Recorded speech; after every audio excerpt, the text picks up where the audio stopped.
Jay Crawford, Adam the Bull, Garrett Bush, Dustin Fox, Jason Lloyd, Tyvis Powell, plus, ba-da-da-da-da, you're loving him, Mikey McNuggets. And so many big names, it would take me hours to say all of their names. The ultimate Cleveland sports show starts now. Booyah! Hey, welcome everybody to the Ultimate Cleveland Sports Show, a Thursday edition, along with Jason Lloyd and Tyvis Powell. I'm Adam the Bull. We've got Mike, Anthony, and Steve on the other side of the glass. A lot to get to today, guys. The regular season is around the corner. The Buckeyes play in 3 days against Texas. 1 week from today, the NFL season will kick off. 11 days from today, or is it 10? Friday, Saturday, 10 days from today, the Browns will play their first regular season game. It's all upon us. The fall is almost here. Time to put away those bathing suits and get on those sweatshirts. You missed the most important game. What is that? Avon Lake and Lake Catholic freshman tonight. Oh, Game 2. boy. Yeah, Game 2? Game 2. What position Is there a your point son, spread on this thing? God, I hope not. Is your son's playing DN? Defensive end and right guard. How's he like the right guard? Hates it. I'm sure he does. Hates offensive line. Yeah, because he's an aggressive kid. He wants to just, you know. He said, I'm sure he does. I don't care if I never touch the ball. I just want to hit people. Yeah. But he doesn't like offensive line. All he wants to do is defensive end. Put him at defensive end, leave him alone. That's all a kid wants to play. I'm not mad at All right. Will But he be he able to handles- play just one way once he gets to varsity? Probably. Not right now, but probably by varsity. They can just play one Yeah. way. But he handles all the calls for the line now. Oh, So he's yeah. going to end up being a center then. No, they got a center who's pretty good. Yeah. But Well, if he go down, just He go is ahead, the backup. Go ahead. Yeah, I AJ's know he the backup is. center. Oh, I know he is. Yeah. So I'm like, we were at 8th grade game last night. Yeah. 'Cause my daughter cheers for. I am so into like middle school and freshman football now, and like Yeah. looking at the kids. I was texting AJ. I'm like, man, so and so's he's a dude. This dude's grown a lot, man. Wait till you get a hold of him. You sound like the Browns fans watching watching preseason games right I'm now. watching 8th grade, scouting 8th grade football. So, No, hey, but you know, by the time you're a junior, this when club's going to help us. I don't know how they do it at Avon Lake, Yeah. but like around like where I grew up, if you like had played middle school and you was good, the thing was always, well, I know you're not going to high school in Bedford. I know you, St. Ignatius, Ed's, or Benedictine about to come take you. I already know. We lost a ton of kids. It was only one football player, but we lost a ton of kids to Eds and Ignatius for the first time. But we were able to keep the core of the class. Like, we got a really good freshman class. And sophomore Well, they recruit, class, so what are you going to do? yeah, our freshman class and our sophomore class are really, really good. We Do got they a give scholarships to kids? Ignatius and Ed's? Yeah. Yes. That's how they. And now with the new grants from the state, it makes private schools more affordable than ever. So that's why. Oh, yeah, well, that whole thing is a sham. I mean, I don't disagree. Giving poor kids grants, yes. Giving rich kids money to go to private school is insane. But that's another story for another day. It's going to gut the public schools. It's disgusting. It's despicable, and our state legislature should be ashamed, and they should all lose their jobs, frankly, that voted for it. But that's not for today. I'm still shocked Yeah. that Linda McMahon Yeah. is in charge of education. Why would you be shocked? I did not know that. Like that, it really threw me off to know that Linda McMahon, Every the woman that I secretary seen on WWE. The last thing I'll say, every secretary we currently have in their positions is completely unqualified for their positions. Well, I don't know about all that, but no, Linda, I do Linda know about McMahon, all that. I was like, man, she done came a long way. Yeah, That's crazy. Completely unqualified. But here we go. Let's get to sports, Mike. What do you got for us today? Before we dive into sports, Yes. a reminder that tonight, 8 p.m. is the WKYC Velasano Ride for Cancer Research Talent Show. We have linked the tickets into the YouTube chat if you want to come. We hope to see everybody out there. Ant and Earl cannot come tonight, so I ran my set by them this morning. I got some genuine laughs from both Earl and Ant. I'm going to roast some of the people that you guys know and love, mainly Jay Crawford. I'm going to tell some new jokes, and it's going to be a good time. There's going to be some musical acts. There's going to be a couple comedic performances. I'm at the end of the show. I think I'm the second to last performer, but we would love to see you guys out there. I believe tickets are $10, and every dollar raised goes to cancer research. So come laugh with us, come laugh at us, and we hope to see you tonight at Hilarities at 8 p.m. Saving the best for second to last. That's what they always say, right? Other is. thing, real quick who's before last? Probably Polk. Is Polk going Polk last? last? Polk's closing it. Someone named Zachariah. Who, once again, I don't know 90% of the people on this list. Like we are very separated. And these are people that work upstairs. Yeah, in all facets. So there's could someone be from behind the IT scenes going. people, There's yeah. some behind the scenes. There's some cameramen. There's some on-air talents. Yeah. But we hope to see you out. $10, and it was a blast. Before we dive in, though, I was not here yesterday. I went to Cedar Point with some friends. Attaboy. My first time at Cedar Point, and let me just say, What was the best ride? well, that's what I was gonna get to. First off, bad job out of you guys for not forcing me to go earlier. And That's secondly, crazy. It took you this long. I don't. It doesn't. I'm there not a are some theme park incredible guy. roller coasters at Cedar Point. Yes. No kidding. There are legitimately like. I mean, you're not telling anything that anybody I'm doesn't just, know, Mike. I'm just saying. Wait a minute. Like, How long was your experience? Did you I go was from there for like like 8 hours. So you was there from the day. Did the nighttime come? We got there about 10 and we left about 5:36. See, you got to ride it's a difference in the Millennium Force. You got to ride it when the sun is up and when it's at night. It's two totally different experiences. Millennium Force was awesome. Steel Vengeance was my favorite. Oh, that's my favorite too. Really? We went on Steel Vengeance twice. The Yep. first time we were in the second cart up front. The second time we rode it, we were in the second to last cart. Two completely different experiences. Steel- The back threw you around. It felt like you had whiplash, but in the best kind of way. Did they make you take everything out your pockets? You put it in the locker. So, like, you went through a metal detector. Yeah, you can't have that- you nothing. can't have There was someone, nothing. Tyvis, who tried to bring a hat on the ride, and they wouldn't let him ride because of his hat. Yeah. Wouldn't let him ride. You Then cannot they- have anything on the that roller one guy coaster. was like, I got zippers on my pocket. They said, no, you can't go in there with nothing. Can't go with zippers. Not even if you try to zip something, you can't have it in your Oh, pocket. you can't have anything. In your pocket. So You just can't have take the things nothing. out of your pocket. Yeah, Why well, people you so have uptight? to. Yeah. But I'm just like, this ride is that crazy that you can't Yeah. even zip your pocket to keep it. I don't go on roller coasters. Period. You scared? Yeah. I guess so, but it's more about I'll throw up. So you know what the interesting thing is? Yeah. Before I met my wife, Yeah. I never got on roller coasters that Right. went upside down. Oh, I would It was never like do it was that, like yeah. a big fear for me. Yeah.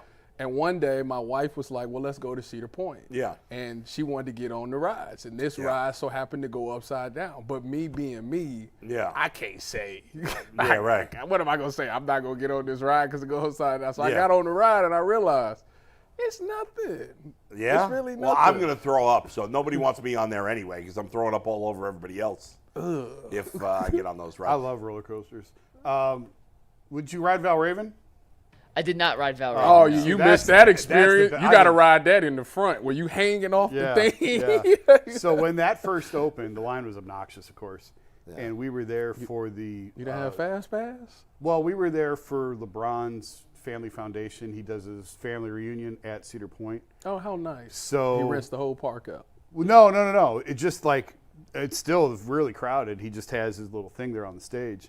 But they took me and Joe Vard and Dave McMenamin and Rachel Nichols. The four of us like cut the entire line, and they let us ride the front seat on Valraven. Privilege. I have a picture. Privilege. I have a picture. I wish Yeah. I could find it because it was hilarious. I think you guys showed were it to me. screaming. Yeah. Oh, Joe's screaming like a girl, just like a child.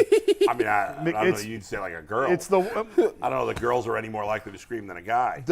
all right, Mister, knock it off.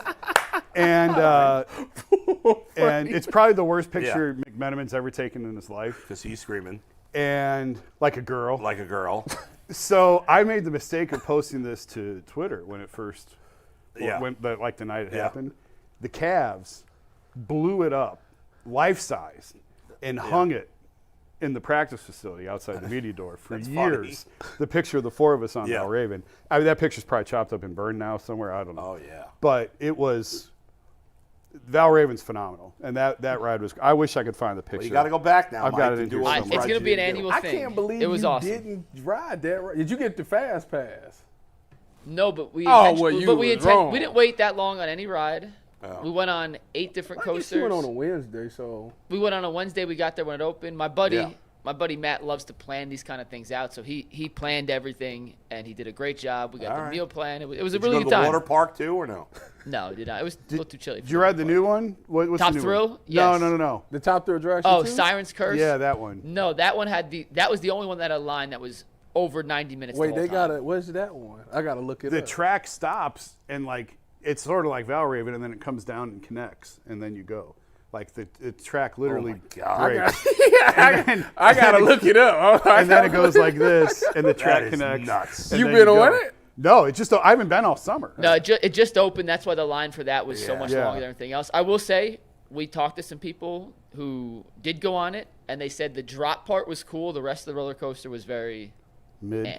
So Well, before we go, wait, I got to give a shout out. One last thing, and then we could go on. One shout out to my guy Nelson at Auntie Anne's. Really friendly dude, man. He saw me in the mall yesterday. I was, why was I at the mall? I was getting some shirts. And I went to the food court, walked past. Got He a was pretzel. like Tyvis. I watch the Ultimate Cleveland Sports Show all the time, so he was a really cool guy. So shout out to Nelson, man. Appreciate you for hooking me up with a pretzel. It was actually really Nice. good. I'd never had the Auntie big Annie's? like the Delicious. big pretzel. Those are awesome. I never had the big Yeah. pretzel, Yeah. so but it was good. It's though. much So shout better out than to that him. other. What's the other pretzel place?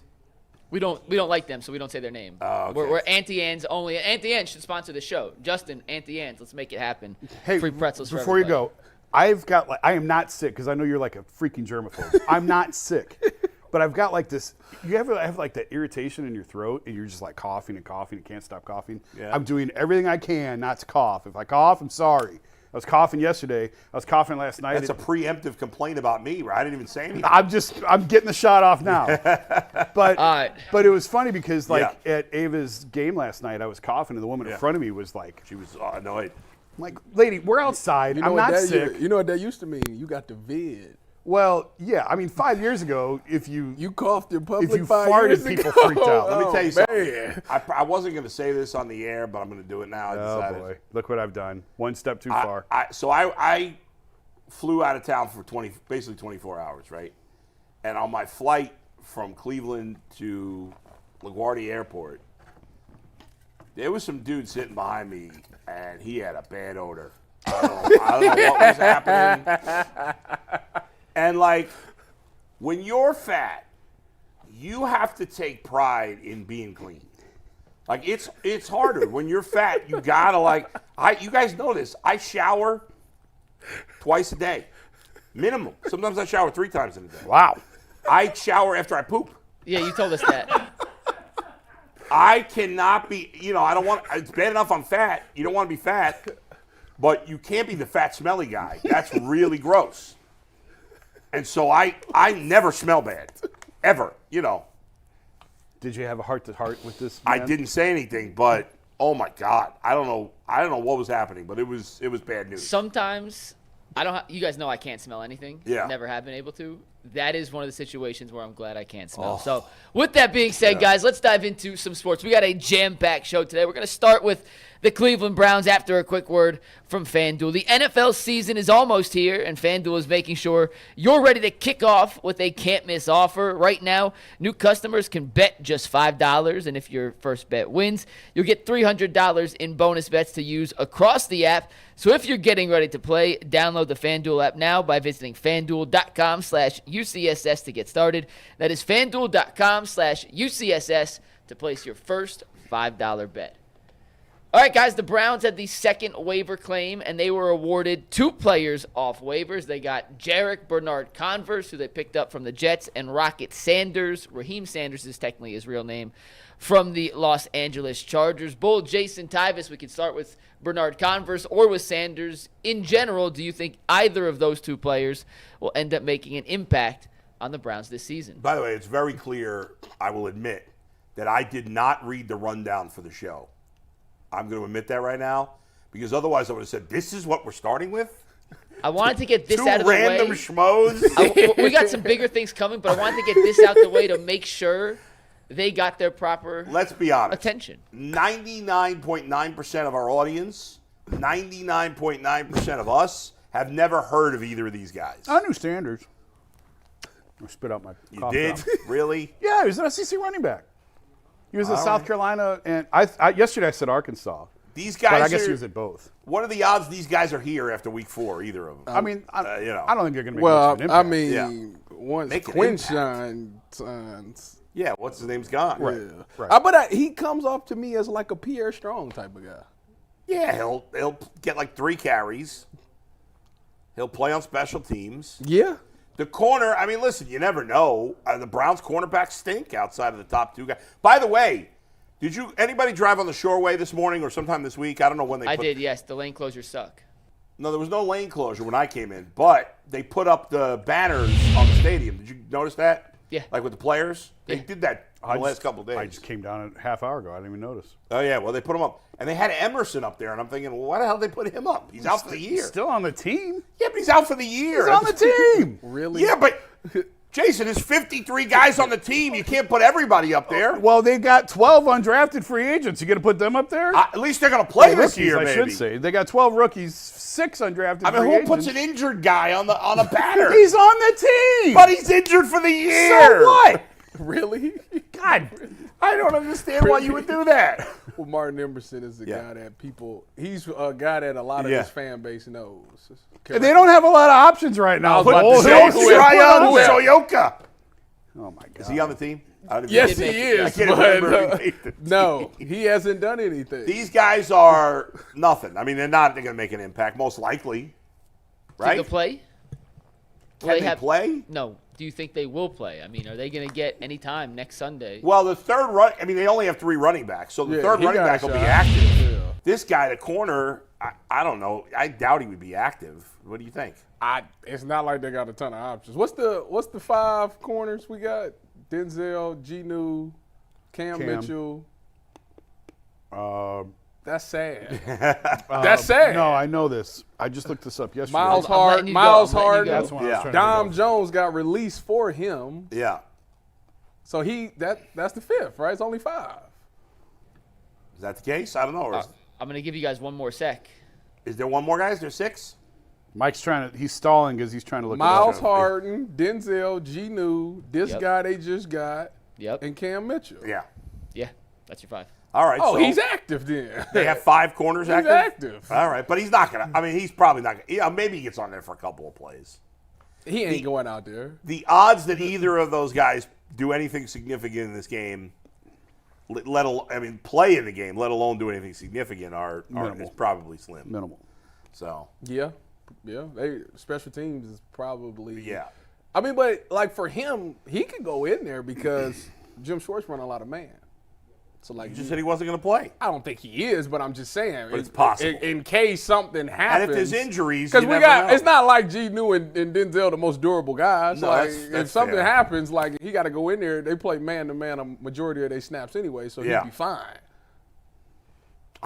It's a little off the note here, but I had Mary Kay on the podcast this morning, and I was asking her if she thought there was any chance they would just put Denzel on Jamar Chase for the whole game, which I think they should. We've been screaming that. For years and Yeah. But he haven't never done does that.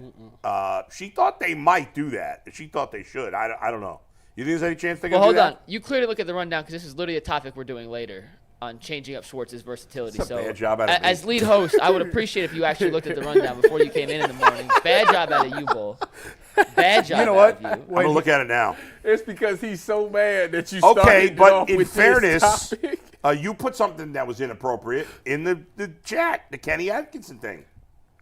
That's not for the Really? rundowns only. Really? Yes, it is because Bernie's not coming in, so that's what's replacing Bernie. That's Bull's okay. retort is you put that Hey, in the wrong. I'm grasping for straws here. and by the way, it is in the right chat because that was what was on the rundown this All morning. right, so here's what we're talking about today. Oh, crazy, man. We're talking about the Deshaun Watson video. Jeez. Carson Schwesinger Was it on the awarded the thing? Maurice Bassett Award. We're getting to that. Did you not see the thing when we first be sitting down? It shows the topics that we go hit. I know. I'm out to lunch right now. Oh, crazy. All right, so let me Come ask on, you this, and get we'll up, get to the switch. Deshaun. At least I read the rundown. Come on, let's go. I We'll got get to it. the Deshaun stuff in a sec. 'Cause I do think the Deshaun has a Once little I'm more. sitting, I'm sitting. The Deshaun one has a little Go more ahead, meat to Mike. it. So Sorry. with Sanders and Jarek Bernard-Converse, the Browns had the second waiver claim. Yeah. Which means of all the players cut, they had the second chance to be awarded these players. Which means they clearly saw something within these two that they liked. Because sure. it wasn't like there was only 2 cornerbacks who were cut or 2 running backs who were cut. Okay, yeah. I understand that a lot of times when you claim a guy off waivers and get awarded said guy off waivers, it's not like they're going to be major game changers for your organization. But and obviously you didn't do any research because you didn't see the rundown, but Tyvis, this cornerback, Bernard Converse, and Jason with Raheem Sanders. Yeah. What do you guys think? And, Bull, I'm going to turn your mic By off the way, for there's this no one. way they did any research on this either. But they at least watch college football, so they may be familiar That's with these true. guys. Yeah. What do you think the Browns saw in either Sanders or Bernard Converse that attracted them to put a number 2 waiver claim in on those? Well, I mean, for the corner, listen, look at his numbers and his production. He gets PBUs and he had 4 interceptions. So this guy knows how to play the football. I mean, think about Martin Emerson. When he first came out, he had a bunch of PBUs, which he didn't have. I don't think he had a ton of interceptions, but he had a lot. I think he led the SEC in PBUs when he came out. So I said he understands how to play the football correctly. That is something that translates to the NFL. When the ball is in the air, I told you corners, a lot of times corners get nervous. But if you got a lot of PBUs and a lot of interceptions, that means when the ball is in the air, you're confident. Because it's like, I know I can make a play on this ball. And given his numbers, that's what he's good at doing. Didn't he go to LSU? Yes. Okay. So someone does know what they're talking about here, Mike. And you know what? Googled it. I actually did do some research on this guy. Because I spoke to somebody who's a big LSU guy. I did. And he said the guy's a player. He thinks it was a good move by the Browns. A friend of mine who covers LSU. So for all your shenanigans back. No. All right, so what do you think about Rocket Sanders, Bull? I'm being honest. I really did. I did do speak to him. believe you. I Yeah, have no idea Rocket Sanders. I don't know what the hell his name. Has he earned the name Rocket? Does he earn that nickname? Jason, you're the you Rocket Authority. yeah. Go ahead. No, he's actually kind of a little bit of a bigger back. Yeah. He's Which is what they would 230 need. pounds. Yeah, that's what they need. Yeah. But I don't think he's going to make a huge impact. I think I was just looking it up. I think he was second team. Yeah. I know he was all SEC on one of the teams of so if you're Yeah, looks making like a big money- dude. Yeah, and I mean he had decent camp for the Chargers. I think he led them in rushing for whatever that's worth in the preseason. Scored a 98 couple- rushing yards, 2 touchdowns in the preseason. Couple These of are his college touchdowns. stats. Yeah. So To me, the interesting thing that stands out about them signing him is that I think it leads me to believe that they're going to sign Quinshon Judkins, because I think if they were not going to sign Judkins soon, they would have signed a veteran who has done something in the league. I'm just speculating, obviously, but that's what makes me think, because that's a guy you'll just cut again when you sign Judkins. Who are some? I'm sure you don't have this off the top of your head, but who would be some notable free agent veteran running back? Well, Emmitt Smith. Austin May. he's Your available. boy Zeke Elliott. Emmitt Emmitt Smith Smith's is available. available. Zeke Elliott's available. Jamal Williams, I believe, is still out there. Did Audric Estime get? He got signed by Yeah, the Eagles. Oh, I meant to look at who signed him. He went to the Eagles practice squad. I mean, isn't God. The Browns could sign him off the Eagles practice Yeah, squad. no. They didn't Who? want to. His name just fell out of my head. Dearness. Dearness Johnson. Oh, yeah, he's still out there. available, Yeah, I he's believe. available. I don't think he was in camp with anybody. No, According he thought he to was. Spotrac, Yeah. the best available veteran running backs right now Yeah. are Zach Moss, who I think had some injury issues, He had a neck injury. Yeah, the Bengals I'm cut him. cool. I don't think he's the guy. Jamal Williams, Yeah, that's what I mentioned. I mentioned Zeke. Gus Edwards, Yeah. I don't know what Chase he's going. Edmonds, and our former friend Deonta Foreman. A lot of miles on those tires. Yeah, I mean, none of those guys. I mean, Jamal Williams, I'm surprised. I feel like he could still play. He had that one I year don't know, with the Lions. he had all where those touchdowns. Had all those touchdowns. Then he Yeah. went to the Saints and I never heard from him. Yeah, again. I don't know. I don't think any of those guys can play anymore. But Gus would be the only person like on short yardage and goal Yeah. line that I'd be like, all right. why is Zeke not listed there? Nobody picked Zeke him up. officially retired. Oh, he did? He did officially retired. I did not know that. I didn't know that either. I didn't see He's that. with Emmitt Smith now. He's with him like he's dead. Did Zeke really retire, or was this like the Adam Scheffler tweeting Odell? No, this was. I mean, I'm hoping I didn't get Adnan Schefter, but I believe Zeke did retire. Speaking of Odell, last night, Aaron did his first fantasy football draft. Those are awesome. Okay? Yeah. So first of all, it's 8 kids. They're all on the baseball team together, right? And Aaron's, it's like 8:40. He's like, Dad, the guys want to draft tonight. Can I draft tonight? I'm like, okay, all right. So we'll do the draft. Did Shador go in the first round? No, the kids. I was following along. The kids, there was no terrible picks. Oh, really? None. All right.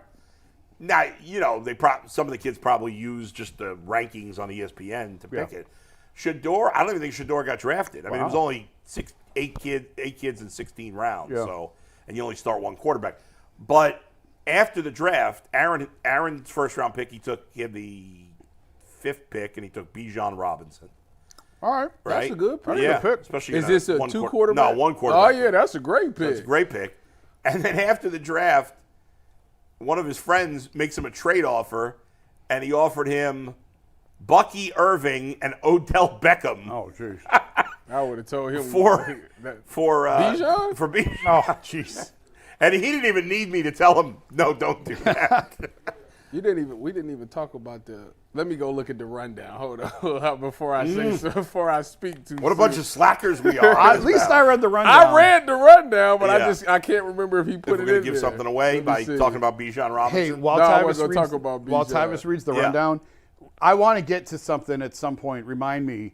Urban Meyer was on Joel Klatt's podcast talking about Ohio State, Texas, and he said something like super fascinating that I wanted to ask Tyvis about. Well, we're going to I was hit thinking about Ohio it a little State bit. at the end at of the the show. end, yeah. So just remind me. The only signing yesterday that Yeah. I actually cared about was Bailey Zappi. He's back, baby. He practiced that's a someone- lot. You mean the only Brown side? Yeah, the only Brown. Because there were other interesting sides. Bailey Zappi is back. Yeah, they went with him instead of Tyler Huntley. I think Huntley went with the Ravens instead of the Browns. Oh, I didn't see. He He got got signed signed? to their practice he squad, yeah. went to the Ravens Oh, practice. smart squad. man. Yeah, I mean, he's been there. I think he's a better fit. I think he made that. Oh, choice. absolutely. Yeah. Bailey And- Zappi, man. Well, speaking of quarterbacks, Tyvis, that is the topic of our next discussion. Before we do that, I got to tell you guys about Prize Picks. It's a sponsor of the Ultimate Cleveland Sports Show. If you're not sure what Prize Picks is, it's a daily fantasy platform that lets you turn your football predictions into real rewards. Preseason is already heating up, and the regular season is just a week away. Whether you've got your eye on the big-name quarterback or breakout running backs, Prize Picks makes it easy to get it on the game. Download the Prize Picks app today and use promo code LOCKEDONNFL to get $50 in lineups after you play your first $5 lineup. That's code LOCKEDONNFL to get $50 off in lineups after your first $5 play. Prize Picks, run your game when you want. So, guys, Yes. Deshaun Watson posted a video yesterday of himself working out. Quincy Avery, his quarterback coach, posted the video. Steve, you can take it whenever you're ready. But this is Deshaun going through some drills, attempting to make his rehab recovery. Some of these are blindfolded throws for whatever reason. I'm not sure how that necessarily helps, but it The is what Karate it is. Kid. However, the Browns put Deshaun on the PUP list, which means he can't be eligible to play in the first 4 games. Yeah. Mary Kay was on with Ken and Lima this morning and reported that the Browns brass has watched workouts. They've been impressed with Deshaun, and in her words, said the Browns are going to have a decision to make after this initial PUP By the way, I period, whether or appreciate not you they will. referencing Carmen and Lima, not my podcast where she was on too. Thank you. I didn't see a clip from her podcast. I All right, saw whatever. a clip Go of ahead. her on with Ken and Lima this morning. Insulted. The question I wanted to ask is, You have no 'cause room to be we've- insulted today. I'm insulted. we have left a lot up with Deshaun. We've talked a lot Yeah. about this. What would have to happen, guys, for Deshaun Watson to actually start another game for the Browns this year? What all 3 sequence Browns, of all events? 4 Browns quarterbacks would have to die. No, that's not the case. They'd have to die. Joe literally. Flacco would have to have fallen off a cliff. Dylan Gabriel would have to look overwhelmed, and I think that's when you make the decision. And Shadora is not ready to roll.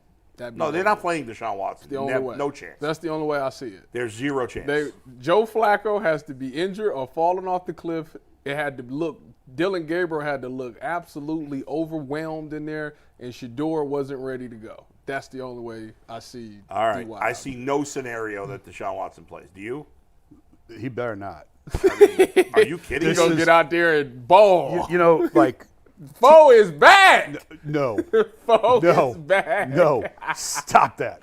Like teams don't care. Teams, you can't operate about what the fans think. I say that all the time. Like GMs can't worry about the Well, if fans. you do, you're stupid. isn't it? Yeah, owners can't worry about you can't worry about the fans. Yeah. This is a little bit different. Like we are at the point now. You've put your fan base through enough. Don't do this again. No. There's nothing left there. You don't believe in Foe? No. No. By the way, He was broken last we saw. Can't do it He to his- might be fixed. I'll tell you who else he, He can't had do time it to. off. He He can't do it fixed. to his teammates, Jason. You think any of the offensive linemen want to block for him? If they No want- chance. You want to win? Put Foe in. What is this, Booby Miles? Foe, yeah. Deshaun Watson is fit. Somebody was like, was it Quincy Avery or talk? Is it Quincy Avery that is his coach? Yes. That guy's a clown. And first of all, he's like going at it with fans on Twitter after he's patting himself on the back because he got whatever he got right. I don't know. He Does he supposedly got still something do right. his podcast? What's it called? I mean, he may still have the platform, but him and Deshaun He's haven't put out a show. 6 years later, Deshaun Watson's gonna, Deshaun Watson hasn't been good in half a decade. And now he has It's over. Now he has a twice torn Achilles to go with the shoulder. He back. Yeah. You don't see that? No. Show the No. clip again. No. Look I at don't this care. technique. Look I at don't- this. Stop that. Look at the snap on that wrist. Stop Look, that. What Tyvis- Achilles? You don't even know what Achilles was messed up. Tyvis, he could pee gold, Look and at I that. would not want him on the Look team. at that. He's stepping into the throw. Watch the hitch. Look. That's great. That's great. That's great. I see you, foe. Put the work in. Hey, listen. I like a good comeback story. I'm rooting for the guy. if he wants to rejuvenate his career, more power to him. Not here. I don't know it can't about. be here. Listen, They should have cut him. They should have cut him a year ago. I've talked to people. Even with the craziness of the cap? you figure it out. You know what the interesting thing I think they is? will after this year, won't they? It becomes a little bit more manageable. Yeah, I think But, they like, probably didn't because they figured they could keep him on IR the whole season. good teams. When you, You figure it realize out. when you realize you make a mistake, Yeah. you pivot off it. as I agree fast with as you. possible. They should have found the way. He's a disgrace. They need him out of this. Having him around. This is so embarrassing. The organization's embarrassing enough. How is it Seeing this embarrassing? nitwit blindfold himself and throw passes. He had a towel Mike over his said he was head, boy. blindfolding He's himself. not blindfolded. He got a towel over his head. Listen, the Browns didn't organization. you say he was blindfolded? Or He you did didn't? say that, but it's just a towel over Yeah, his head. it's. I assumed you guys knew what I meant. Maybe not. I should clarify. Yeah, obviously it's I the Karate didn't. Kid. Yeah. He looks like the Karate Kid. Listen, the Browns are one of them organizations where they're trying their best they can to have a positive image with Positive players. image. All they With do is players, hurt their image. with players. Yeah. Reason I say that is even when Amari Cooper situation, they guaranteed his salary. With Nick Chubb, it could have got really ugly, but they still gave him a nice bonus and gave him some incentives and all those things. With Deshaun, there was so many times that they could have gotten out of the contract with some of the stuff that he did, and they completely just said no. No, they didn't. Yes, they they couldn't could've. have gotten out of the couldn't have gotten contract. out of it. There was They a would've- couple of scenarios that happened when the Achilles tore again. Yes, he could But have. how could they have got no? But the They money's would've- all guaranteed. They would have had Tyvis. to have proven that he was doing something he shouldn't have been. Trust me, if they It was video evidence. Tyvis, No. if they could have gotten out of paying him, they would have. I don't think 100%. they would- I don't think they Jason, would've. Would they not have? I I'm mean, with come Paul on. on this one. Let's They go. would've. You If they think they want could've- to pay him? If He is. He was on TikTok He- without a. He might as well be wearing a mask because he's held them up. It's the greatest theft in the history of sports. The greatest theft. He got the biggest contract in the history of sports, and he's the worst quarterback in the NFL.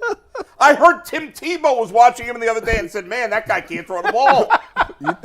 You think he the worst? He's the worst quarterback in the NFL. I mean, last Even year. Kenneth Pickett. Kenneth Pickett is horrible, and he's way better than Deshaun Watson. I mean, I don't remember off the top of my head. but I'd rather start P.J. Walker. Oh no! Yeah. I'd rather start J.P. Roseman. First of all, Phillip Walker, you put some respect. You talking about that guy that won us a bunch of games? The only guy I would take Deshaun Watson over is Johnny Manziel. That's it. DTR. No. You crazy? You going too far? There's something to be said for just removing, Yes. getting him out of the building. It didn't work.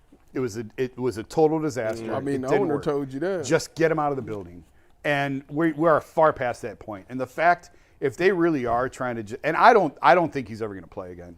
Week 8, baby. I mean, they drafted 2 rookies.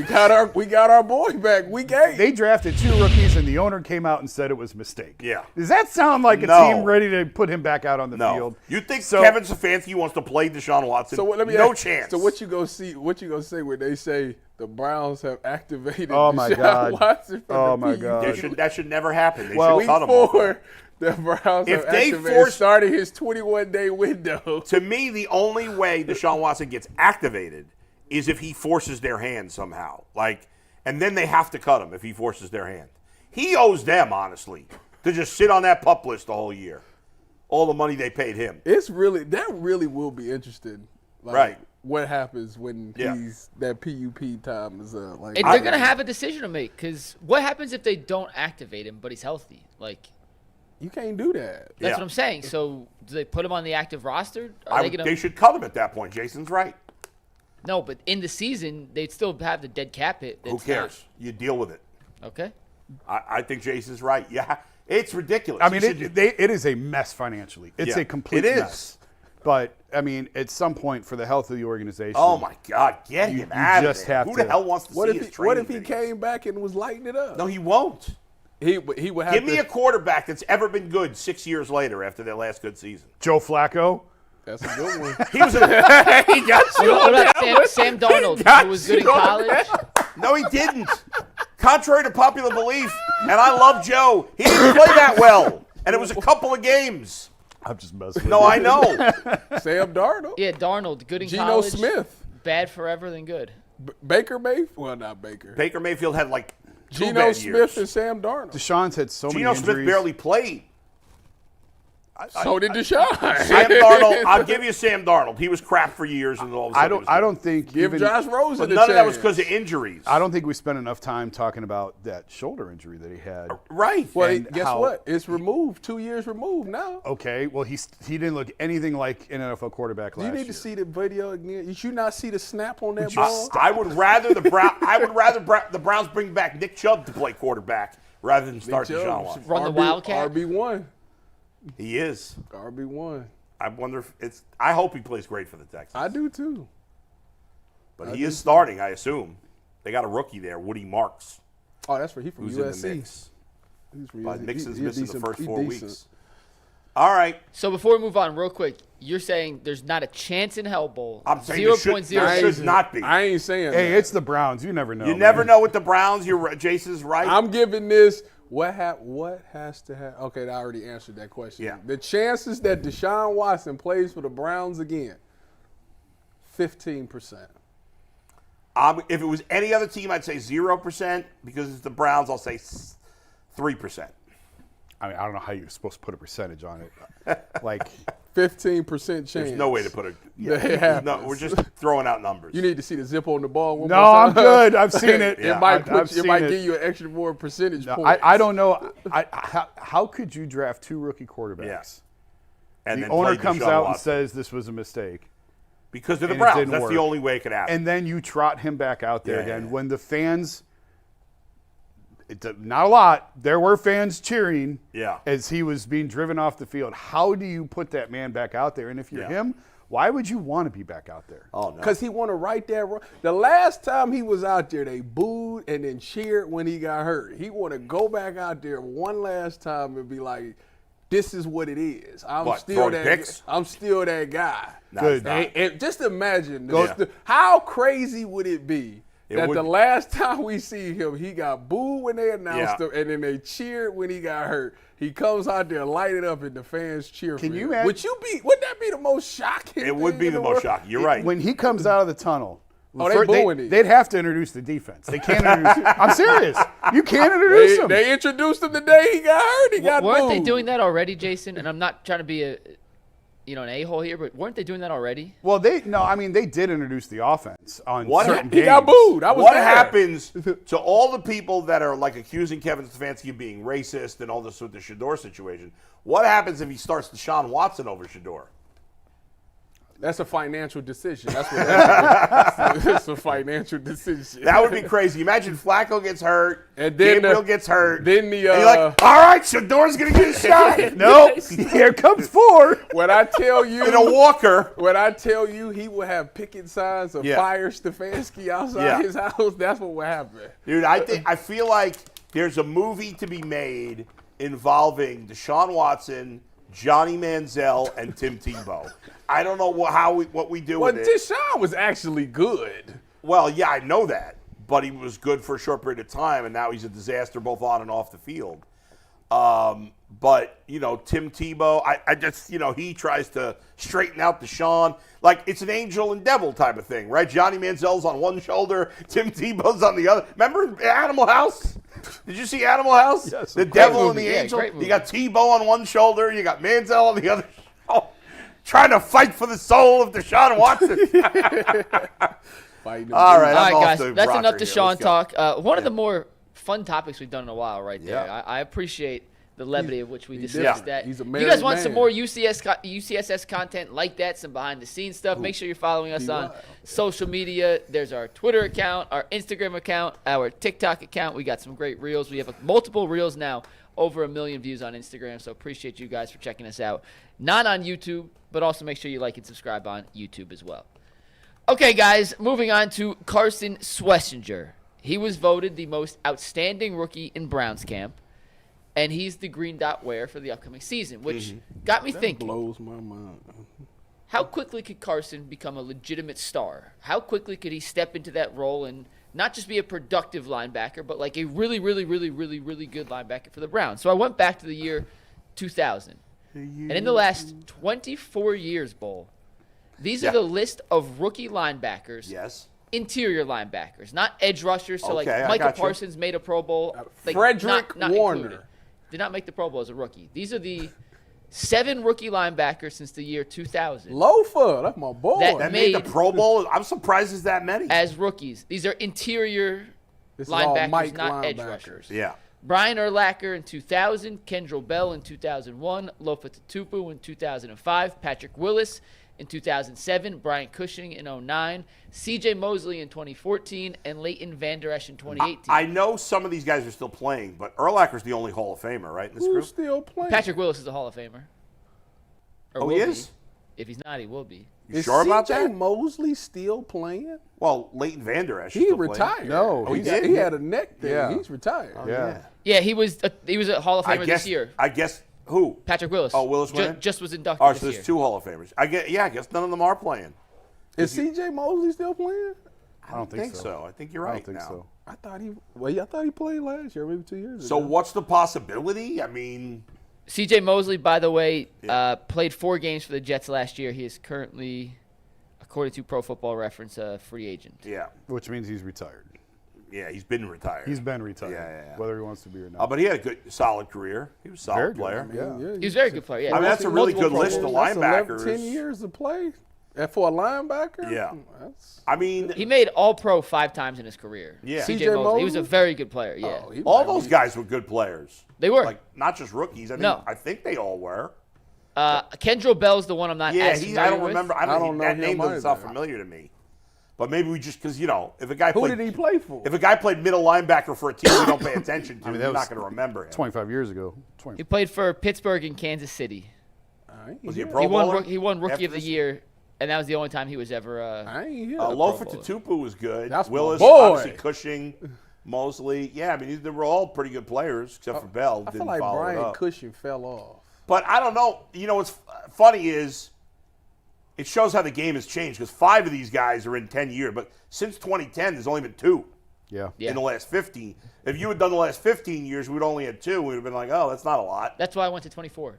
Back to 2020 Yeah, to but actually it have was some a names on the different list. game when those guys came in the league. The game's very different It was now. driven by linebackers. I totally Well, yeah, agree. because they ran the ball all Yeah. the time. This is a The odds of Schwesinger being a Pro Bowler as a rookie are slim. I mean, no matter how Pro- good he is, it's I mean, pretty who's hard. the top linebackers? Roquan Smith, Fred Warner. Logan Wilson up there? I don't know. So I wasn't even necessarily asking, do you Yeah. think Schwesinger can become a Pro Bowler this year? I just wanted to show you the Yeah. difficulty of that position. But how quickly do you guys think he could step in and be not just like, hey, he's good for a rookie, but Are we're you talking asking, about do we Carson think he's going to Schwesinger. be that level of Well, player hang at some on. point? Is Yeah, that the question? that's what Hang I'm on. getting to. Because And how quickly he can get there. when Mike said he's wearing the green dot, Ty was like, that's wild. That's wild. Okay, So yeah. explain why that's wild. Because he's a rookie. Yeah. Like a rookie coming in, it's so much stuff that you listen, when you first get to an organization, the first thing that you got to figure out is what you have. And it takes so many people so long to understand my assignment. Because obviously this is not like black and white. The pieces move and you got to know the adjustments. So it's a lot of stuff that goes on. Then you branch out to think about what the person next to me and around me, what they got. Then also on top of that, I got to make sure that this front is set correctly. The fact that he can do all of that and then on top of that be able to anticipate what the offense is about to do Yeah. as a rookie, ain't even played in a game in the NFL. Well, not in a regular season game. Like, Yeah. Tess, that means he processed stuff unbelievably. Yeah. That's ridiculous. Be stupid, super smart, super fast at processing. And right? understand and anticipation. Like, all of that. But is anybody else disturbed by him rolling up his short shorts there? I wouldn't disturbed by have. He that? shouldn't have rolled on. He should have cut him like I did. That was a little weird. But besides The that, roll up everything you about don't need to do. You cut he him. seems like he's going to – he seems like he's – I think this is the – I was saying this morning, this is the first time in a long time that I think there's a lot of enthusiasm about – as bad as the Browns are on paper, I'm actually pretty enthusiastic about their rookie group. I totally agree. Right? When was the last time you were excited about a Browns rookie group? Yeah. It's been a long time. Denzel Ward. That's a long time ago at this point. 2018, Baker and and Denzel. Denzel. Yeah, I mean, and part of And that's Nick because they haven't Chubb. had a Was lot Nick of first Chubb round in that picks. draft? No. He was the year before. Chubb was.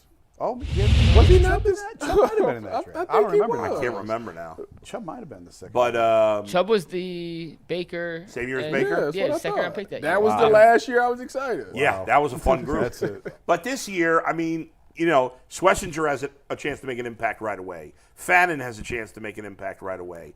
Obviously, Mason Graham has a chance to make an impact right away. And we would have said Judkins. Instead, we'll say Sampson has a chance to make an impact right away. That's 4 guys that could get significant time week 1. And could be players of the game. 4 guys. So the question is, how quickly can he become a star? Well, given the fact that he can handle all of those things, it's just all about how. What's that coach's name? Taver? Is that the linebacker coach? No idea. Tavers, yes, correct. It's all about how quickly Tavers can get him to see the game as quickly as JOK did. Like that, because he got all the intangibles as far as athlete. He can blitz, he's physical, he makes great tackles, he's all of those things. But what made JOK stand out to me was his, outside of the speed that he had, it was his anticipation. Knowing that the play, what was going to happen before it even happened, was ridiculous. It was nothing people could do to stop it. Yeah. And I think for him, him not being the traditional linebacker as far as a 255 type of guy, you always worry about, does he do well with his hands? Obviously, in this first clip where he destroyed the running back, that shows that he plays well with his hands. That's very important at the linebacker position because those guards and center is going to come up there. And if you try to just throw a shoulder in there, they're just going to grab you. Yeah. So if he plays well with his hands and he's anticipating what's going on, he's shooting gaps like he just did on that play right there, he can be really, really good, really, really fast. It's hard, though. You mentioned JOK. His first 2 years, he wasn't very good. His rookie year, he was pretty good. Yeah, his rookie year was that's fair. decent. The he next was fine two his was rookie year. terrible. Then he stunk. Yeah. Then DeQuell Jackson cut him. They had to put him in the right system. And they put him in the right system, and he thrived. Is DeQuell still with the Bird? He's not. He's not, no. Dang. You see that? I was going to blame this on DeQuell. I was going to say, if Carson Schwesinger ain't a starter, How big is we need to Schwesinger, by the way? blame DeQuell. He's huge. What's his size? What is he? He's listed at 6'3", 240, but as someone, Ty, you saw him at practice. Oh, yeah, no. He makes the other linebackers look small. So he's traditional linebacker size. Yeah, he's close to it. Yeah. So the green dot thing, is that by default, or did you think he actually earned Let it? me ask you Because of this. the position. Who else would you give it to? Well, Jordan Hicks was wearing it before, and then obviously he retired. Who else would you give it to? Diabate? We haven't seen him all year. Well, because I'm saying, there's got to be. He's not even starting. To is me, he? he had to earn it because, like you said, he's a rookie. Yes. So I don't care who it is. If he hasn't earned it, he's not ready. You give it to somebody else. He must have been out there and been very loud and demonstrative. Yeah. That's the first thing coaches want because you're in charge of everybody knowing to play. So, like I said, when I met Fred as a rookie, that's the first thing. When you get out to practice, Fred is so loud, y'all ain't got to worry about a thing. Fred's going to call everything out. And I'm like, this rookie? You okay. We got out there. Fred called everything out. I was like, okay. So that means that Carson must be doing This that. this could be a really stupid question. I ask a lot of those. Could you give it to a safety? Yeah, they did that before. Have they? Yeah. I feel like who was this? Did John Johnson or somebody have it? Oh, you know what? Maybe he did. He just got suspended. Did you see that? No. I feel like I don't know one of what them it was safeties for. had it before. It might have been. Now that you mention Yeah. that does sound familiar. It Give might it have to a been safety. JJ3. So, yeah, I mean, it's a good – I didn't think it was a bad question. I thought it was a good question. But usually it's a linebacker, Usually, obviously. yeah. But you're right. They're not going to give it to him if he can't handle it. I don't think you'd give it to a corner. No, But you you can't give give it it to to- no corner. You'd give it to find a safety. somebody else. A corner, If you they thought all- he couldn't handle it, You'd you'd find find somebody else. And you would have to give it to, if it ain't Carson, it's got to be Devin Bush or Del Pitt. That's the only two. That I tells can think. you that this guy is ready to play. Now, how good he is, whether he's just good and he can, you could process fast, you could be super smart, doesn't make you a great linebacker. Clearly, he's got that part of the game down. But I just need him to be loud and demonstrative. do you think he's going to be a really good player? You think he has a chance to be a He Pro got Bowl all player? the intangibles Yeah. to do it. I mean, when I watch his Yeah. clips, I mean, like, look at that. Block destruction is great. When I told you how JOK be going under blocks, he got a thing where he just slipped, he like dipped and ripped under the blocks to get under them guards. Like, that means his blitz pattern should be good in that standpoint. He should be fine. And in coverage, the only thing due to his ethnicity, I only question his speed in his coverage. But he made plays in the coverage game, in the passing game. So, like, that would have been the only thing that I was concerned about. I mean, that's fair. I'm sorry, I just got to call it like I got to call a spade a spade. I mean, you usually assume a white guy on defense is not that Slow. fast. Yeah. Ty, That's fair. Ty, he didn't run a 40, so I don't have a 40 number. Yeah. He did do the 3-cone drill and a 20-yard shuttle. All right, the 20-yard shuttle should be, they say it should be 0.4 lower than whatever your 40 is. So if you ran a 4.20 20-yard shuttle, you should run a 4.6. Okay, so what did he run 20? He ran a 4.25. That's not good. So you should be like 4.65. Oh, but he's a linebacker. Yeah, he's a That's not linebacker, bad. yeah. It tested in the top 7 percentile the last 20 combines. All right, well, that's Yeah, pretty so like that's for good. me, when I was running a 4.4, so my 4-cone needed to, or my 20-yard shuttle should have been 4 flat. That was the thing. Right. 3.9, 4 flats was what we was looking for. And what about the 3-cone drill, Ty? Do you know the 3-cone drills, anything under 7.1 is like the average. It's like, that's What do you like get? for DBs. Okay. For DBs. So what did he run? 7.05? Oh, All that's right. very So good. better He's than good. DBs. Yeah, he's good. Better So- than the average DB. so And that's in means- the top 6 percentile of the last 20 combines. Oh, that's that means good. that So he- he's a good that athlete. means And his that other, his real tra- quick, his, his change other of direction combine is things good. that he did do the testing in Tyvis. Yeah. You mentioned his ethnicity.